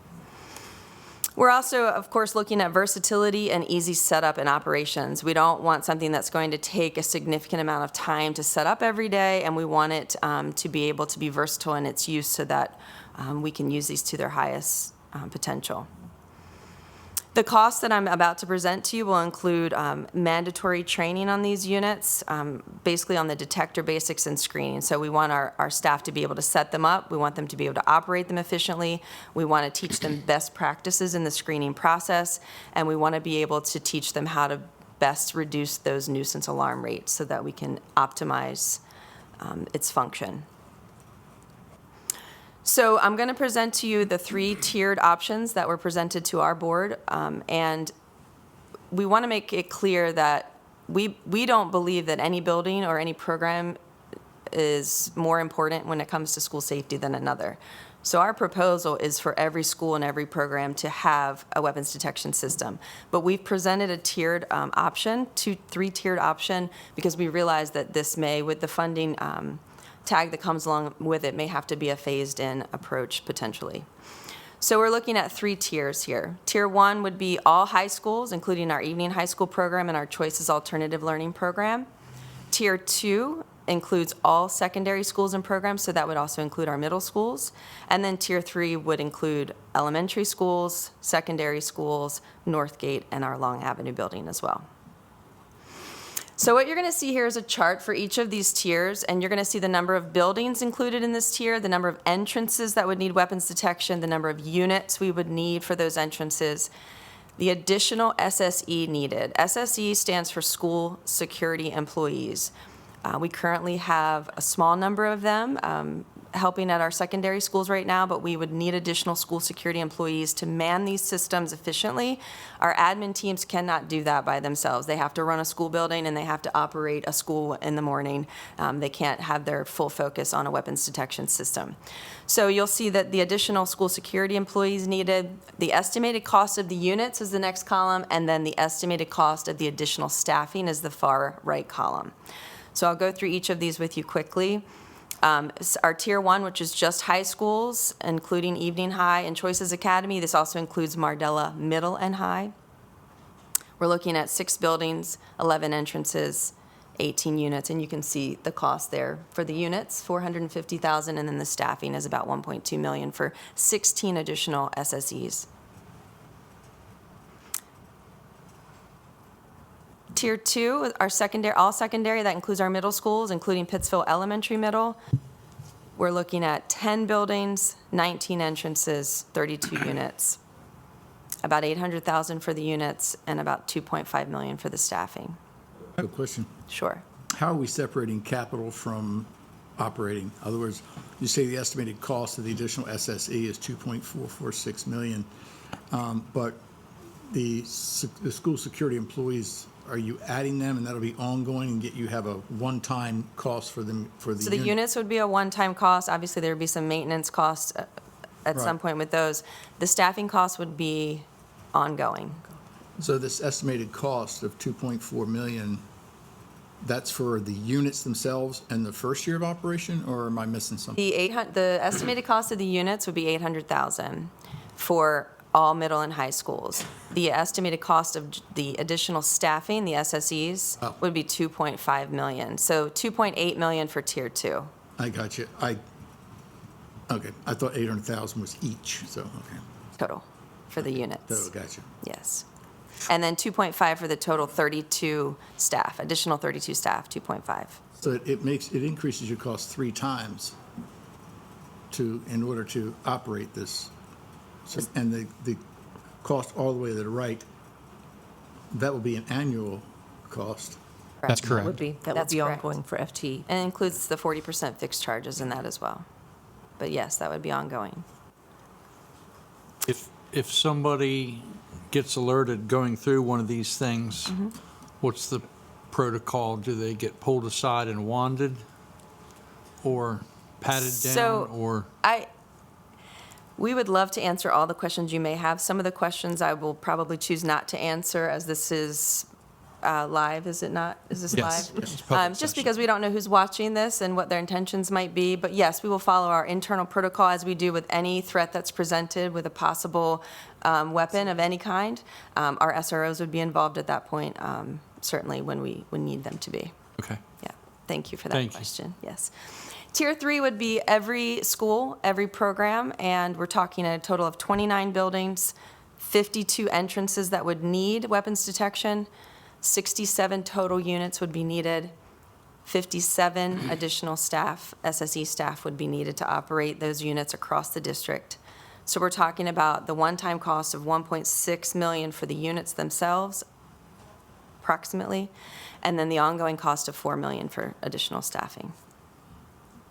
So, just to summarize in a very compact table here, total estimated cost, part of that is one-time, part of that is ongoing, as you saw in the detailed tables. Tier 1, $1.7 million. Tier 2, all secondary schools, $3.3, and then in total, Tier 3, approximately $6 million. Talk about purchasing this equipment. Is there a leasing program for them? Because a lot of those things might get outdated or whatever. There is a potential for leasing that we are exploring as well. And it would depend on the final decision of product. Excuse me? It would depend on the final decision of product once the funding was made available.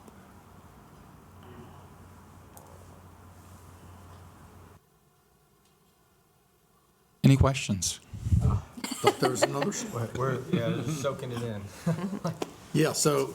And I will say, these estimates are the top level estimates because we don't want to underestimate and then have to come back later and ask for additional. So we really are making sure that this is the top level of what we're thinking we might need. Yeah, no kidding. This is above maintenance effort, correct? Correct. Right.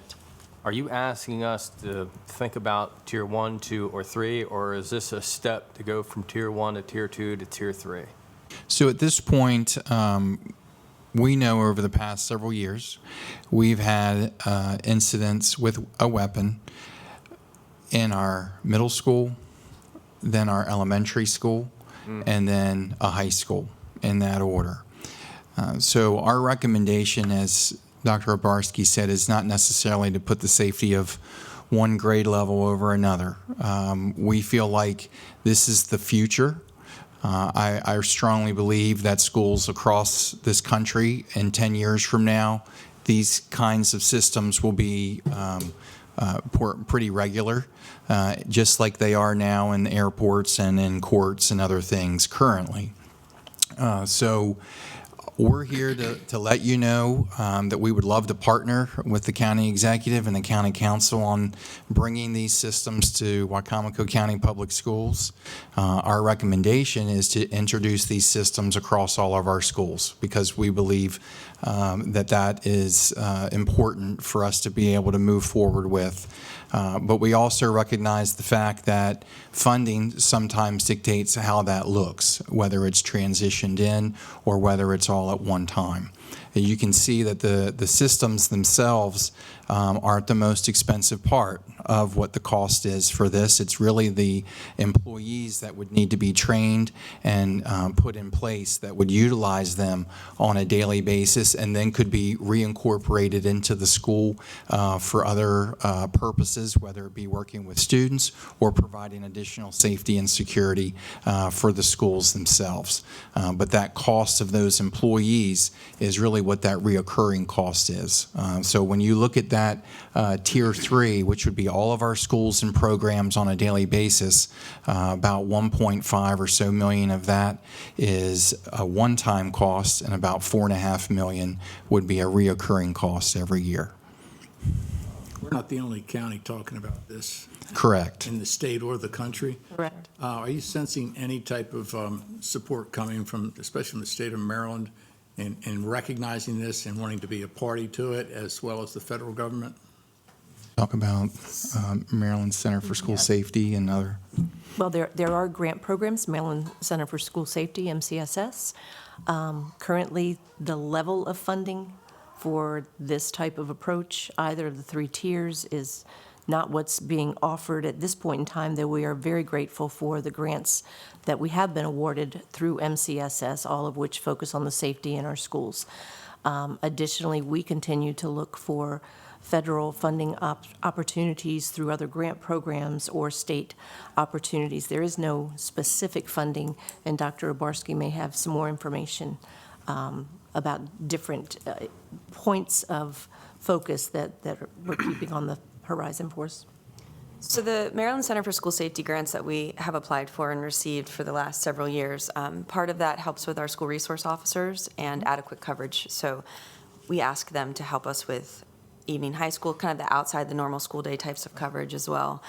So they also have a school safety grant fund, which helps with equipment and materials, but it's $25,000. So we use that for some of our safety layers regarding communication. So our Motorola radios, for example, we use that grant for. So we are tapping into every grant fund that's available through MCSS.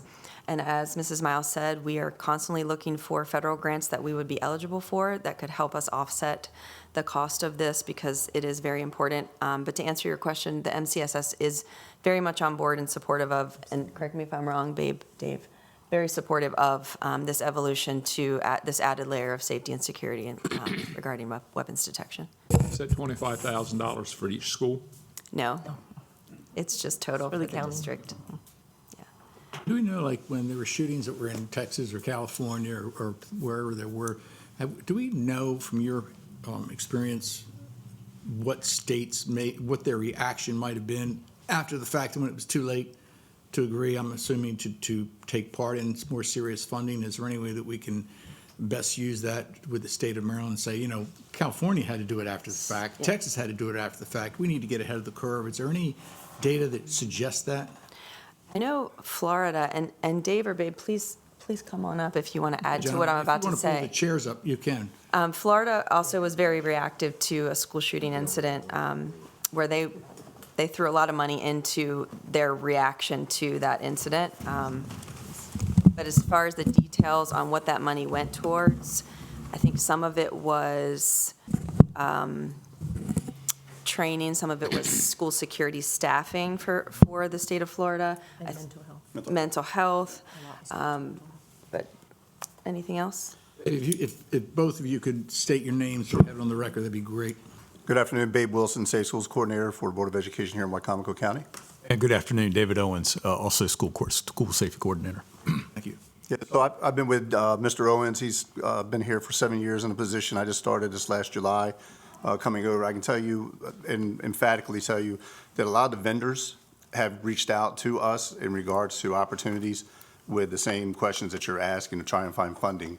It's very difficult at this point based on the priorities from the federal government, what I've researched, as well as the state of Maryland in the current state they are.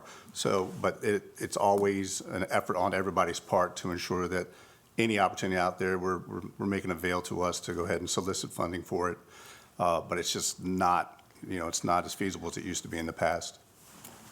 Maryland Center for School Safety has a meeting tomorrow, and I'm sharing with Babe their agenda. Part of their agenda tomorrow is this very discussion. It's about the layers and particularly about AI technology for weapons detection. They recognize there are many school districts in the state that already have implemented certain layers or even full-blown weapons detections, and they realize the struggle. So it's a discussion item at the Maryland Center tomorrow. I mean, if you make the ask and you don't get the answer and something does happen, they're going to be under, I think they have to recognize they would immediately be under so much pressure. So the ask is important just to even put them on point. Yeah. I guess, I know this, they're talking a lot of money here for this, and all. Have you fully funded SROs so far? Do you have SROs in all the schools now? Go ahead. Sorry. We're going to share this because we all work on this together. Yeah. We have SROs in all of the secondary schools. We have the sergeant. We have 2 additional positions that we're waiting to see if there are additional eligible SROs in the pipeline for us, and we continue to keep that as a focus during budgetary times. We have 2 SROs who are dedicated solely to our elementary schools. They spend the entire day, they have assigned regions. They spend the entire day in those schools. So at this point, we're waiting for more eligible SROs, and we will continue to look at that cadre of amazing professionals in what they do and see how we can continue to grow it.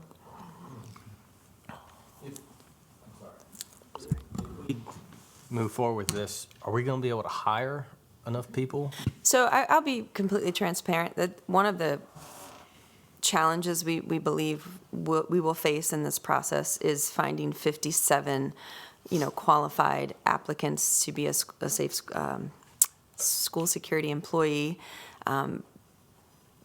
But we believe it's important enough that we need to do our best to fill every one of those spots or everyone that we end up needing.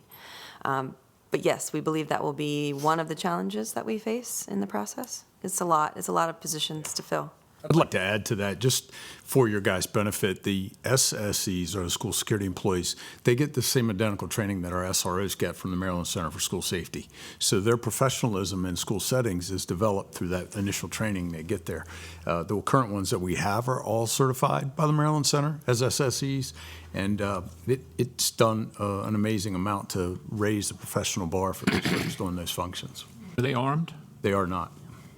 So if there's a shooting, there's really, if they run up on a shooter, there's nothing they have to go the other way. Their role, what we try to challenge their role to be is to help establish the physical security of the building and preserve that physical security of the building. So making sure our door hardware is functioning like it should, our doors stay secure. School perimeter is safe. I'm sorry, go ahead. Perimeter is safe. Yep, perimeter safe. Secure. And so you're absolutely right. They're not going to run into the flame without a hose, right? Like, they're not going to be the folks because they don't have the weapon, but they are in constant radio communication with the administrative team and the SROs that are assigned to the Another building. part of that layering approach And with full credit to the work done by this team in the past, we were one of the first counties in Maryland to have all of our SSE trained and certified by MCSS, which is very, very important and commendable for the work that was done. I guess a follow-up question is, why aren't they armed? We have not chosen to turn that part over to them. We are using law enforcement officers for that purpose. And again, part of the layering, law enforcement is not as much on the daily routine focused on the same areas as the SSE, and then they work as a team in partnership. I have no doubt that, I hope there is not a weapon, but I have no doubt that in the event of a situation requiring the involvement of an SRO, no doubt that the SRO would be there in moments. If they're trained and to do this job, I guess they're not trained well enough to carry a weapon? They're not trained as law enforcement officers. I was going to say, maybe my clarity would be that the Maryland Center for School Safety's training is training both law enforcement officers and security how to properly and professionally carry themselves in a school setting. So it doesn't train our security folks to be law enforcement officers or to be, gun-carrying responsible individuals. It trains them how to conduct themselves professionally in the school environment. And a key part of that training that I don't want us to overlook is training them and helping them develop skills, them being that entire team and cadre, how to work with children at different developmental stages, which is critical in working to ensure a school climate and culture that is one focused on safety. So again, these persons were some of the first in the state of Maryland to have this certification. Apologize if you've already mentioned it, but I guess just to understand the cost estimates, are these from an average of multiple vendors, or is this from one vendor in particular too? There is no chosen vendor at this point. And is this a pretty healthy ecosystem of folks offering these AI tools, and they generally have a pretty consistent package? Is that? How many calls these gentlemen It's a get? very healthy ecosystem. A little too healthy. Yes, it's pretty healthy. These guys, I know they get reached out to quite often, more often than I do, and then they kind of share the information with me, so I'll let them speak to that. Yeah, it's pretty amazing what they do offer, and you, Ms. Hobby, earlier about the leasing that goes with it, because it is updated, and that's one of the functions that they put in place now. But Dave can tell you the same thing, the amount of calls that come in, and even though they're a little bit different, like in everything, they really match up well to what our needs are, and, coming out, and they've actually given a couple of presentations for us. And we are also going to a couple other sites to observe who already has them. Right. And what I spoke to earlier on this earlier slide was we're really looking at those look-fors in the vendors that we're exploring, because we can really then compare, because we want kind of the biggest bang for our buck, so to speak, so that these are as efficient as possible, but as cost efficient as possible as well. 3 questions, and you can answer them however. Could we consider contracting out the SSE services? Have we looked into, is there any way we could tap into the cannabis funding for the schools that might be in the Tier 4, Tier 5 areas? And my question earlier about what happens if an alert happens at an entry point, might we be needing to purchase wands as well? That was not a procedure, but a potential cost question. I'll answer the last question. Sorry, I was confusing. The last question is the easiest one. The wands, certain vendors, the wands come with the devices, additional wands, but we also have wands currently in our schools, and we would, if we needed to purchase more, we could, as part of our normal equipment expenditures. But the vendors that we're looking at, in most cases, 9 out of 10 cases, the wands are part of the package deal. Good choice taking the easy question. I will let Mrs. Mouse speak to the contractual question. Okay. As far as that, I know the question has come up in the past as well about different agencies as school resource officers in our buildings. At this point in time, we believe that the path we are taking is the most appropriate. It's not to say that SSE could not be considered as a contractual, but at this point in time, that's not the path that we're planning to take, though investigation could continue with that. Thank you. We'll take all the resources we can get to help us get 57 people. If we get the dollars, we will make sure the best plan is in place when we get the dollars. I'm very optimistic. Thank you. Dave? I think my question has already been answered, but I was wondering if there would be a lesser need for SROs with, and now that I know the number, 57 SSEs, it sounds like you have a need for both, but, following Joe's thought process maybe, but, is there offsetting from a budgetary standpoint where both roles could be satisfied by fewer total? I think that's a very appropriate question, and I appreciate that it came up. I actually had some notes on that, so I'm glad you gave me the opportunity to bring that forward. This is in no way a replacement for or a supplanting of school resource officers in the work they do. The school resource officers are a different and separate layer integrated with this. We do not want to be in a position that every day for a certain period of time at a certain location, there is a school resource officer at a single door. That leaves a lot of property that is without that attention, and we don't want to be in a position to plan in that manner. So again, taking that layered approach, this would be in addition to the school resource officers. Thank you. So I guess maybe this coming budget cycle, we're going to have sort of a two-tiered thing going on here where, and I don't know whether the actual units themselves could be a one-time only funding. Because I know it's always, we always talk about MOE and all that. But whether that could be, but if that were one-time funding, you'd have to apply for it by March, and we'd also have to, you'd have to have, somewhat have a commitment on the other side of it, which would be for the operating and combine the two. That's correct. They'd have to dovetail, right? That's correct. And I want you to know that this team has been in preparation as we move forward because they have been demoing different vendor units Okay.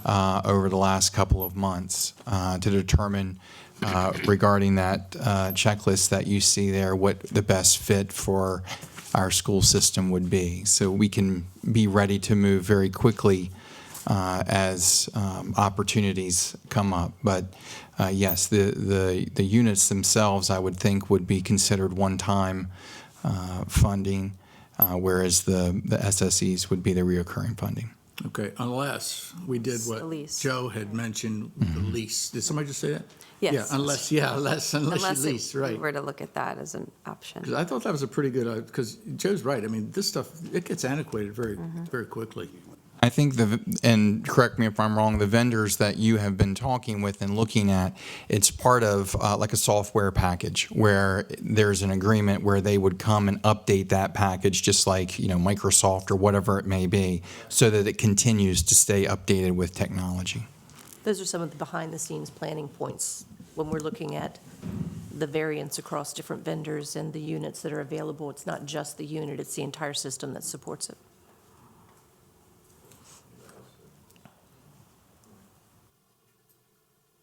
Does the council feel basically that they would be in support of trying to move this forward?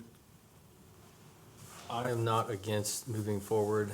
I would like to know what the plan is. I just don't know if we're going to do all of it at one time, because obviously that's a pretty big chunk. I don't know if you're like you mentioned, 10-year plan. I don't know if you're planning on stepping this out a couple years, I think at this point, our recommendation is to move forward with all of it, because that's what we feel like the county, the parents, the staff, and the students need in regards to school safety. However, we also recognize, as you're talking, there are funding limitations. So I think that whether we go with an all approach, it shouldn't be an all or nothing, but if we needed to phase it in, obviously you see the tier 1, tier 2, and tier 3 in that order. But my hope would be that this is a direction that we can move forward as a county in an expeditious way. I would say, much like your first impulse or your comment, I don't see how we could limit. I would be more in favor of looking at the whole package. I don't see how we could limit to one segment, secondary or whatever the case, especially owing to the fact that you've had examples in all three school systems or all three school levels. So I would be in favor of, if we do anything at all, to look at the whole package. But you may have to recuse yourself, Dave. I don't know. I may have to, that's right. You'll have to let me know. We want you to be able to live a happy life. Why do you think I'm making these comments now? Any other questions? No? John Palmer, you want to come over here so they can hear you on the mic? My superintendent always cringes when I come up and make comments. As been said, we have vetted this through our Board of Education, and they have been supportive throughout this process. So this is a package discussion today. John Palmer, Wicomico County School Board. We've been talking about our layered defenses, and one of the main defenses that we have in place right now that doesn't get talked about is our students. Our students and the relationships that they develop between the SROs and the patrol officers within the schools is vital to detecting problems within school, because the kids knows what's going on and they develop these relationships. So anytime we can encourage this relationship between the students, our SROs, that's greatly appreciated. And also, a while back, we did, remember secure vestibules in all the schools, where we put them in 24 schools? I don't quite remember the funding for that, if it was all planned at one time, or we did it under different packages. I don't quite remember that, but it might be something to look into. And being on the building commission, I suggest that we should put the cost of all this new equipment in with the building price when the building is being planned. So instead of waiting for it to be done, get the jump on it. Right now, we're doing Fruitland Elementary. As far as I'm concerned, it should be in the package for that school. And it's something that I believe we can look forward to in the future. Thank you. Thank you, John. Any other questions? Okay, good presentation. We appreciate the detail and the different options that you've given us. And as we are here to talk with the council, what do you anticipate the next steps would be regarding this presentation and how we can implement these in our schools? I think it would have to, and that's why I was sort of trying to get a consensus, and I think we do have a general consensus, and it always comes down to funding, whether we're going to be able to find the differences in the give and take, and where we may have to sacrifice in other areas. We have equally troubling concerns as well, and challenges, even with those like our volunteer fire companies where they're in need, and we're talking about possibly putting EMS units out, which is the millions and millions of dollars as well. But I think overall, we all agree with children's safety is the highest priority, period. It's not really a Board of Education thing, it's a safety for the kids. So I guess the leasing issue that Joe mentioned would be one, whether or not what Jeff mentioned as far as whether there's any funding. The school has gotten some funding. Hasn't the Board of Education gotten some funding through cannabis in reference to some of your programs or not? Yeah, those No? have I think it was been Rec and community-based grants. Rec and Parks? Rec and Okay, Parks. so it might have been Rec and Parks that did get some funding. Entities that may impact the school, but not directly to the schools. Yeah, and I don't know how much that would help, but it's an option to consider with the local management board. You can always ask them and say, hey, is there any option here which could help us? I don't think that through the county's budget, but they could possibly do it separately. I'm not really familiar enough with their guidelines. You anticipate this is part of the discussion for the FY27 budget? Oh, yeah, Okay. without a doubt. Yeah. Okay. Okay. Sitting here thinking about this, and I know you haven't had a lot of luck fulfilling your SRO commitment. Do you think, what's the other one, SSE? SEC? SSE, School SSE. Security Employees. Wouldn't you get more bang for your buck if you had just more SROs instead of having the other SSEs? And I know there's more retired police officers out there, like these two fine gentlemen we got sitting up there that are probably looking for something to do after they retire, either from the sheriff's office or the state police or the city police. I mean, I just... So what bothers me is you've got these folks that are in the school for safety, but they have no authority in case something bad happens. They just might become another statistic. without some kind of way to protect the students or themselves. So, Correct, they do not have law enforcement I understand, authority, but yeah. they do have safety authority. So, yes, certainly if we could have plenty of SROs, it would be a wish and a desire, but our SROs do not man our weapons detection systems, not what we have, nor would the plan be for them to man them. In other words, what I mean by manning them is they wouldn't operate them. They would be in the area of them in case of an alert, and if we needed that layer, they would be in the area. But they're not an operational piece of the staffing for weapons detection. why couldn't they be? Well, because it's our weapons detection. I mean, I suppose there's a conversation where maybe those kinds of things could change, but it's our weapons detection, and they work for the sheriff, and they do a different function in our buildings than what our personnel would do. They could operate them if they were authorized. Certainly they're right? capable, Yeah, yes. Yeah. And just also to answer your question, because of the partnership and generosity with the county council several years ago, we were able to expand from 10 SRO positions to 15. Several years later, we've been able to, in partnership with the sheriff's department, been able to fill 2 of those positions. So certainly, again, not something that we wouldn't want more of. We're just trying to be realistic, and that's why I was asking about the funding and the operation for how this might, the process for how this might move forward. Because at this point in time, we want to be able to provide these systems to our students tomorrow, if we could. So that's just where we are. And just quickly, if I could just kind of expand on the what a typical day would look like with a weapons detection system. We really want the SROs to be available for response to the threat versus the operations of the scan. So students are coming through and they're scanning the students, they're reviewing the outcome of that scanning, and then we're triaging as we need based on what's coming through. And if there is a legitimate threat or concern, we want that SRO to be available to respond to that versus continuing to operate the system itself. So I think that's kind of where we're thinking that initial layer is the operations of the actual unit, and then we have the second layer of response to, which would be administration if a search needs to be done on a student, or response to a potential weapon. Speaking of the shortage of SROs, we have schools that are in Salisbury, Fruitland, and Delmar.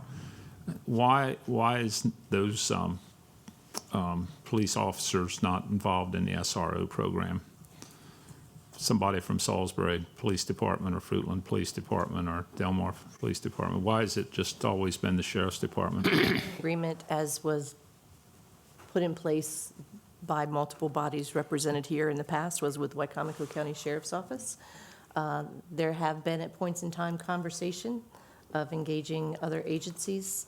We always have the support of the other agencies. They are just not part of the official identified SRO program. It doesn't mean that would never change. There's not a competition amongst agencies for that program. But again, part of the layering at this point in time, it is Wicomico County Sheriff's Office. You said here you're still 3 short, correct, after the 15? For how many years have you been 3 short? Several years now. So I don't understand why you haven't probably tried to reach out to some of these other agencies. We have reached out to them. We've had conversations with our Salisbury City Police Department, municipalities, but there aren't extra officers in those law enforcement agencies either. So they're saying they couldn't fulfill the obligation.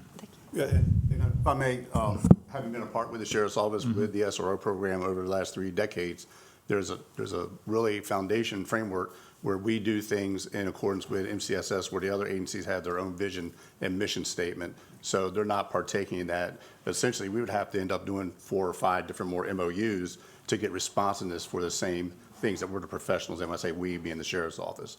So we became very good at what we do with the Board of Education. And to have somebody else come in would be a little bit of a trial and error. And we would have to add some more layers in training for everybody to be responsive. That's one of the things the other agencies have actually withdrawn from in other counties, where the municipalities were doing. They actually took their officers back out, and the Sheriff's Office or the primary law enforcement took over. I just want you to think that there's a surplus of officers in these other agencies waiting to kind of work with us and come into our schools. It's you know, they're having some of the same struggles as our sheriff's department is as well. Just a question back to the budgeting and the timing. And you mentioned it would, or asked if it was going to be in the 27 budget, but $1.5 million of this would be probably considered to be the capital portion, and the other part just operating, $4.5 million.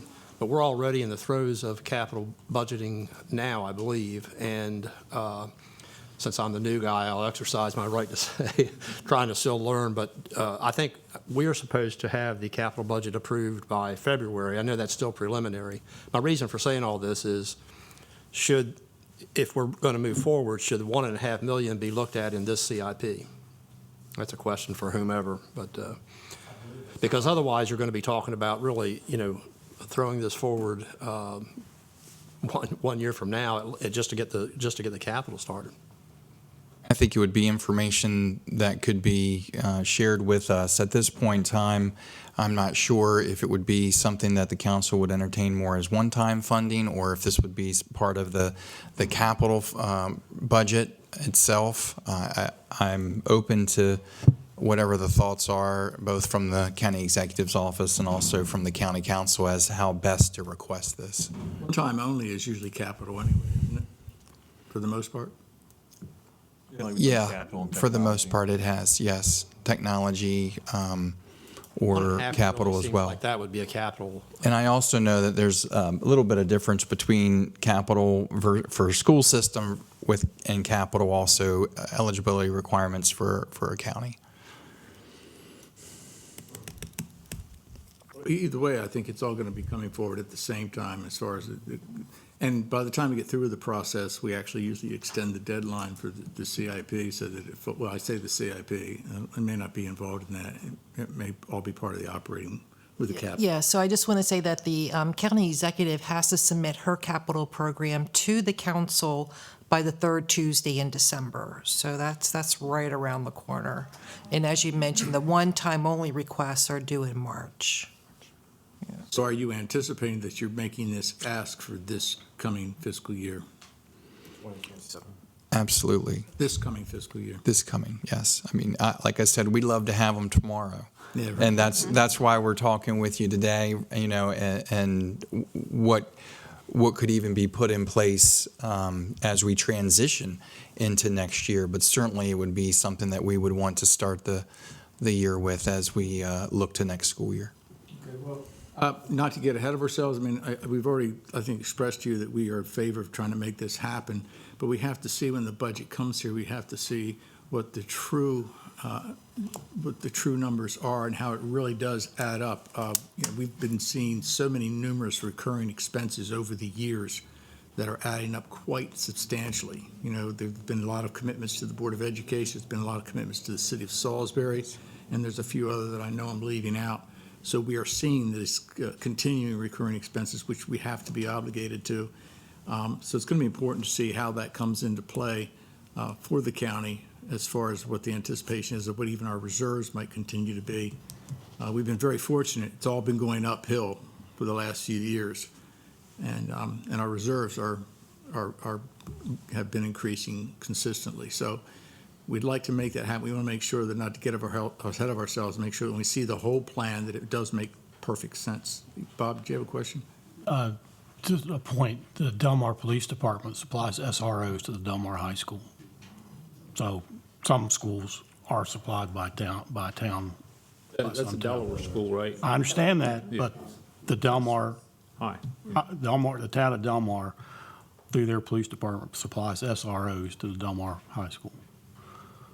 Delaware has a county police, right? They don't have a sheriff's. Delaware has constables. Yes, Yeah. constables. Yeah. The only other point, doesn't the county Board of Ed submit a request to the county executive for the, as part of that the county executive then puts in her request? Yes. You're talking about for the capital? Capital. Yeah, there's a, yeah. Has the time already passed for the Board of Ed to do that? So we have already had our capital plan approved through our own Board of Ed for FY '27. But we can work with the county executive's office to be able to find the best way to bring this forward. Our capital plan focused on Fruitland Primary and us moving forward in our school construction. Plus, there's always it gets really conflated where there's the capital budget, like the CIP, and then there's capital expenses, which go into operating. So correct. You all figure that out. We'll research it. Please, yeah. Okay. Any other questions? Yep. Okay. You want to move on? Ready to go? Yes. All right. Thank you, gentlemen. Thank you very much. Good seeing you. Thank you, sir. Next, we have proposed appointment to County Aetna Retirement Plan. Want to introduce yourself, Michelle? Hi, I'm Michelle Hillman. I work in their Human Resources Department. I'm currently the plan administrator with Wicomico County Public Schools. Don't worry about that. Is there a little bit? The further away you stay, the better, actually. But go ahead. I don't know if there were any questions, but Dr. Reger can kind of just describe that and then certainly have a discussion about it. So, as you may know, most of our certificated employees are covered under the state teachers retirement system. But for our non-certificated employees, we have what we refer to as the Aetna plan, retirement plan. And we do that in conjunction with the county government for their retirees. Each entity, the Board of Ed and county government, have a plan administrator who's named to oversee the plan for their agency.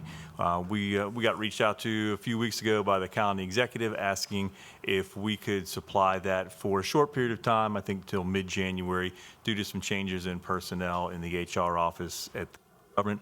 We're certainly amenable to that, and Ms. Hillman would be the individual that we would have serve in that role for the county for about 2 months. So there's, I believe, an MOU that we're looking to work with the county executive. Any questions? Questions? Bob? I apologize. I'm probably being a nerd here as No, an you're all right. attorney, so I apologize. But the county retirement plan is called the Retirement Plan for Employees of Wicomico County and the Board of Education of Wicomico County. I don't think the word Aetna appears anywhere. So I'm confused as to why it's called the Wicomico County Aetna Retirement Plan, because I don't think that's what the name of it is. Yeah, you're probably right. That's the kind of the common language that we use. Everyone would refer to as the Aetna plan, but I think you're corrected in a formal document. It should I reflect. think in a formal document, it needs to be correctly identified and in the Aetna plan. He's a stickler. He's a stickler. I admit to being a nerd about correct name. That's why we like him. He's good. He's good. Any other questions from anyone? I think, pleasure to have you here. I don't think there's any objections, right? There's no objections. Appreciate Because it. we were asked to be able to provide this service for Wicomico County for a very short period of time while the county executive worked to fill that position. So we're trying to be good neighbors. Appreciate it. Ms. Hurley? Yeah, I was just going to ask, is there a reason why it was just until the middle of January? Was that for her to just, Fill the- try to find someone to be the HR director? Correct. That's our understanding. Okay, so she's looking to have the HR director be the next plan So, administrator. Correct. if push comes to shove, you could do it longer. We could do it longer if that's what the request was. I think at this point in time, it's very limited involvement because the staff for the county and the HR department are still handling much of the work around this. It's just there is some additional, fiduciary training and experience that Ms. Hillman has here, and also, I guess, the previous HR director for the county government had as well to act in this capacity. So we're certainly more than happy to fill in. Okay. Very good. Appreciate you being here. Welcome. Thank you. Thank you. Yeah, thank you very much. Actually have a blueprint update? We do. I knew Mr. Briggs would be coming up sooner or later. All right. introduce yourself, Dr. Briggs. Sure. Good afternoon, everybody. Rick Briggs, Chief Academic Officer for Wicomico County Public Schools, also Blueprint Coordinator. I'll keep the meeting moving quite quickly if that works for you. Just a brief update in regards to our Blueprint plan. We had the opportunity in early October for a team of WCPS staff to go up to Annapolis and meet with the AIB and their staff. It was a progress monitoring conference. 3 hours. It was a very productive conversation where we reviewed data points, dove into each of the 5 pillars that the Blueprint's intended to tackle. They were very pleased with what we were doing, specifically highlighting our work in early childhood education, but they were pleased in all the areas as well. Probably the last kind of hurdle that we're facing right now is we're collaborating with the WCEA, the Teachers Association, to finalize a career ladder update that will meet the AIB's expectations. Just got some feedback, or actually late last night, so we're going to be resubmitting again for the second time, but we hope to get some positive response from that in the near future. So just a brief update for now. And I'll address a question that came from council regarding local funding. In regards to Blueprint, there are 2 potential funding models for local government to support their boards of education. As you know, Wicomico County, we've been living with maintenance of effort for many years now, and that's one model. And in very short, it requires that a county provide on a per pupil basis the same amount from year to year as a minimum. With Blueprint, there's another model referred to as the local share. And in the local share model, there are a number of funding streams that come forward from the state to the local school system, different programs. So the foundation program, funding for multilingual students, special education students, and so forth. And the local share model states that the local government is responsible for funding their share, the local share of each program. Each year they compare the maintenance of effort versus the local share, and the greater of the 2 is the one that is going to be applied. For this county, it continues to be maintenance of effort. However, as state funding for programs continue to increase over time, it is likely that at some point in time, local share would surpass MOE. We don't have a date for that yet. As you know, last year there was legislation that slowed down or paused some of the programs and the growth in some of the programs of the state. We don't know what's going to come out of Annapolis in the next session. Certainly anticipate that there will be some legislation that would address that. And as we learn more, certainly we'll share with you. At this point, we're tracking MOE as the most likely model for FY27. And should we hear anything different, you'll be the first to know.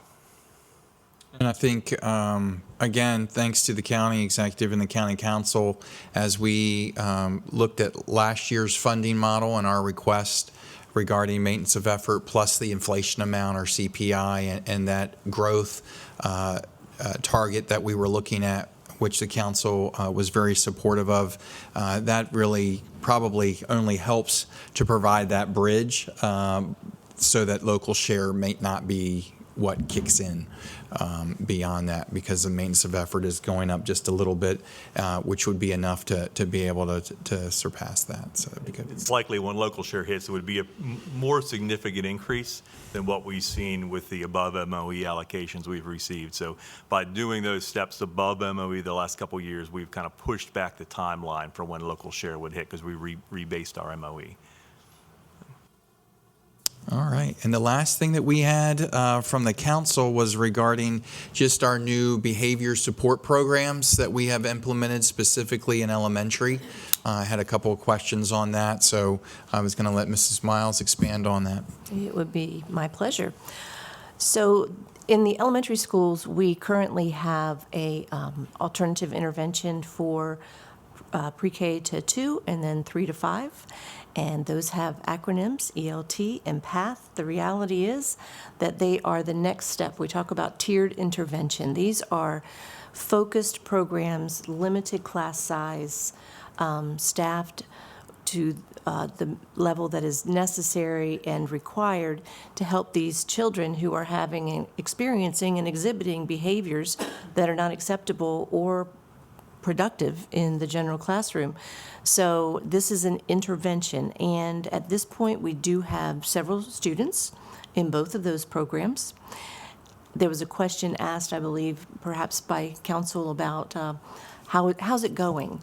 Well, at this point, we're making the right steps. We're early in the year, and obviously, before a student would go forth into one of those interventions, there are a lot of interventions that happen at the school. We have amazing teams in the traditional setting. We also have, beyond that, the High Road program, which covers it's a contracted service program. It covers those same grades with 2 classrooms, and we do have several students who have reached the point of intervention necessity that they are being served by High Road. We are in daily collaboration. We have an administrator who is dedicated to supporting that program, just as we do for ELT and PATH. It's following much the same in terms of process, much the same pathway as our Choices Academy, which is probably a bit better known because of its length of tenure, and that is for our secondary students.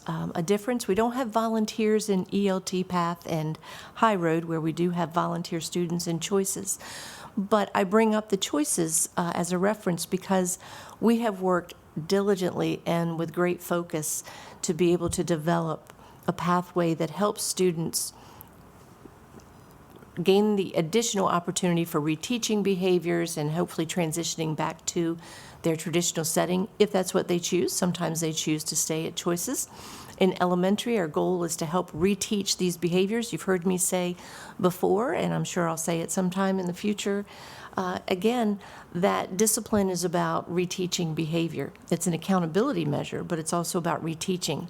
These are not disciplinary interventions, but they are reteaching behavior based on poor behavior decisions, unsafe behavior decisions, whatever the variance may be, that make it so that that child's presence in the larger classroom is not to his or her benefit, nor is it to the greatest benefit to the class.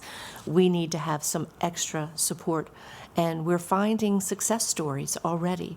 We have some children who may have been in ELT last year, who this year have transitioned into their classrooms and truly have gained a better understanding of their own behaviors and how to respond appropriately. That's what we want for each of the children, but we know patience is a virtue, and we have that, and we will continue to work with the children to help them improve their behavior. They're with us for quite some time. We want them to be successful. Part of being successful for all of us, children and adults alike, is being held accountable for our decisions. There is accountability, but we don't drop it there. Then we help them learn better ways of presenting and behaving. So we're feeling very positive about this. The investment in staff, in time, and focus is definitely going to be what brings benefit to all of the classrooms that are involved, both in the intervention program setting as well as in the traditional school setting. Questions on our new behavior intervention programs? We appreciate that. That, as we said last year, with that budget increase, that is where we put a lot of that funding towards creating those programs, especially for our elementary students and staffing those programs. And they are working. And as Mrs. Miles said, it's accountability that gets them there, but it's also intervention and support that helps them go back to their home school from there. Has there been any thought to, because I think we had a discussion, Dr. Briggs, I know you were there as well, about looking at the sort of like a buddy system where we would try to structure some type of a format where older kids would take on, oversight of maybe some other kids that are moving up from maybe, I don't know, elementary to middle school or whatever it might be, but a transition where these kids would have a friend there to help them out. Like if you take like the football team, you said part of your job is to sort of like adopt a younger kid in this school program to help them process better. Actually have, I'm sorry. No, you go ahead. We have You're examples just of as that familiar. throughout the system. It's not something that is central office determined, but we have, as you mentioned, athletics. We have several athletic teams where the high school students work with the elementary students. We have several middle school groups that are now doing the same thing, working with the children in other grades, even within the middle school, 8th graders working with 6th graders to help them learn what middle school is about. So while it is not specifically in every single school, we have examples of that. We're seeing success, and that is something that we can continue to focus on for growth.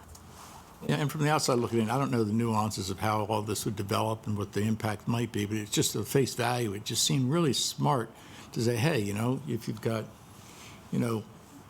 60 kids who want to go ahead and sort of mentor 60 other kids, it may work. I mean, that's the whole premise of, Big Brothers and Big Sisters and other mentoring programs. I just didn't know if there was a way to make it a more formal type of institution among Wicomico County Public Schools. Okay. Certainly something to give some more. I appreciate that. It doesn't cost any money. No, it doesn't. And as Mrs. Miles said, I could think of several examples where the Parkside football team or the Mardella High School working with middle school or elementary school students in that same fashion. But certainly something to see what we can do to formalize that a little bit more and expand on it. Yeah, because, a lot of kids look up to the guys, and the men and women who are boys and girls who are playing in sports, and it could be a real good combination. So, but if you Just coming from the middle school cross-country event, you remember we've recently been able to, because of the council's help, Pohanco's help, and especially the Education Foundation's help, we've been able to implement middle school sports in our schools recently, and it was a big cross-country event today at the Salisbury City Park where all of our 5 middle schools were there, were represented, well over 100 students, and those that were marking the course and supervising the course were the high school cross-country runners, so that was good to see. And we had the same thing for the 5th grade cross-country last week.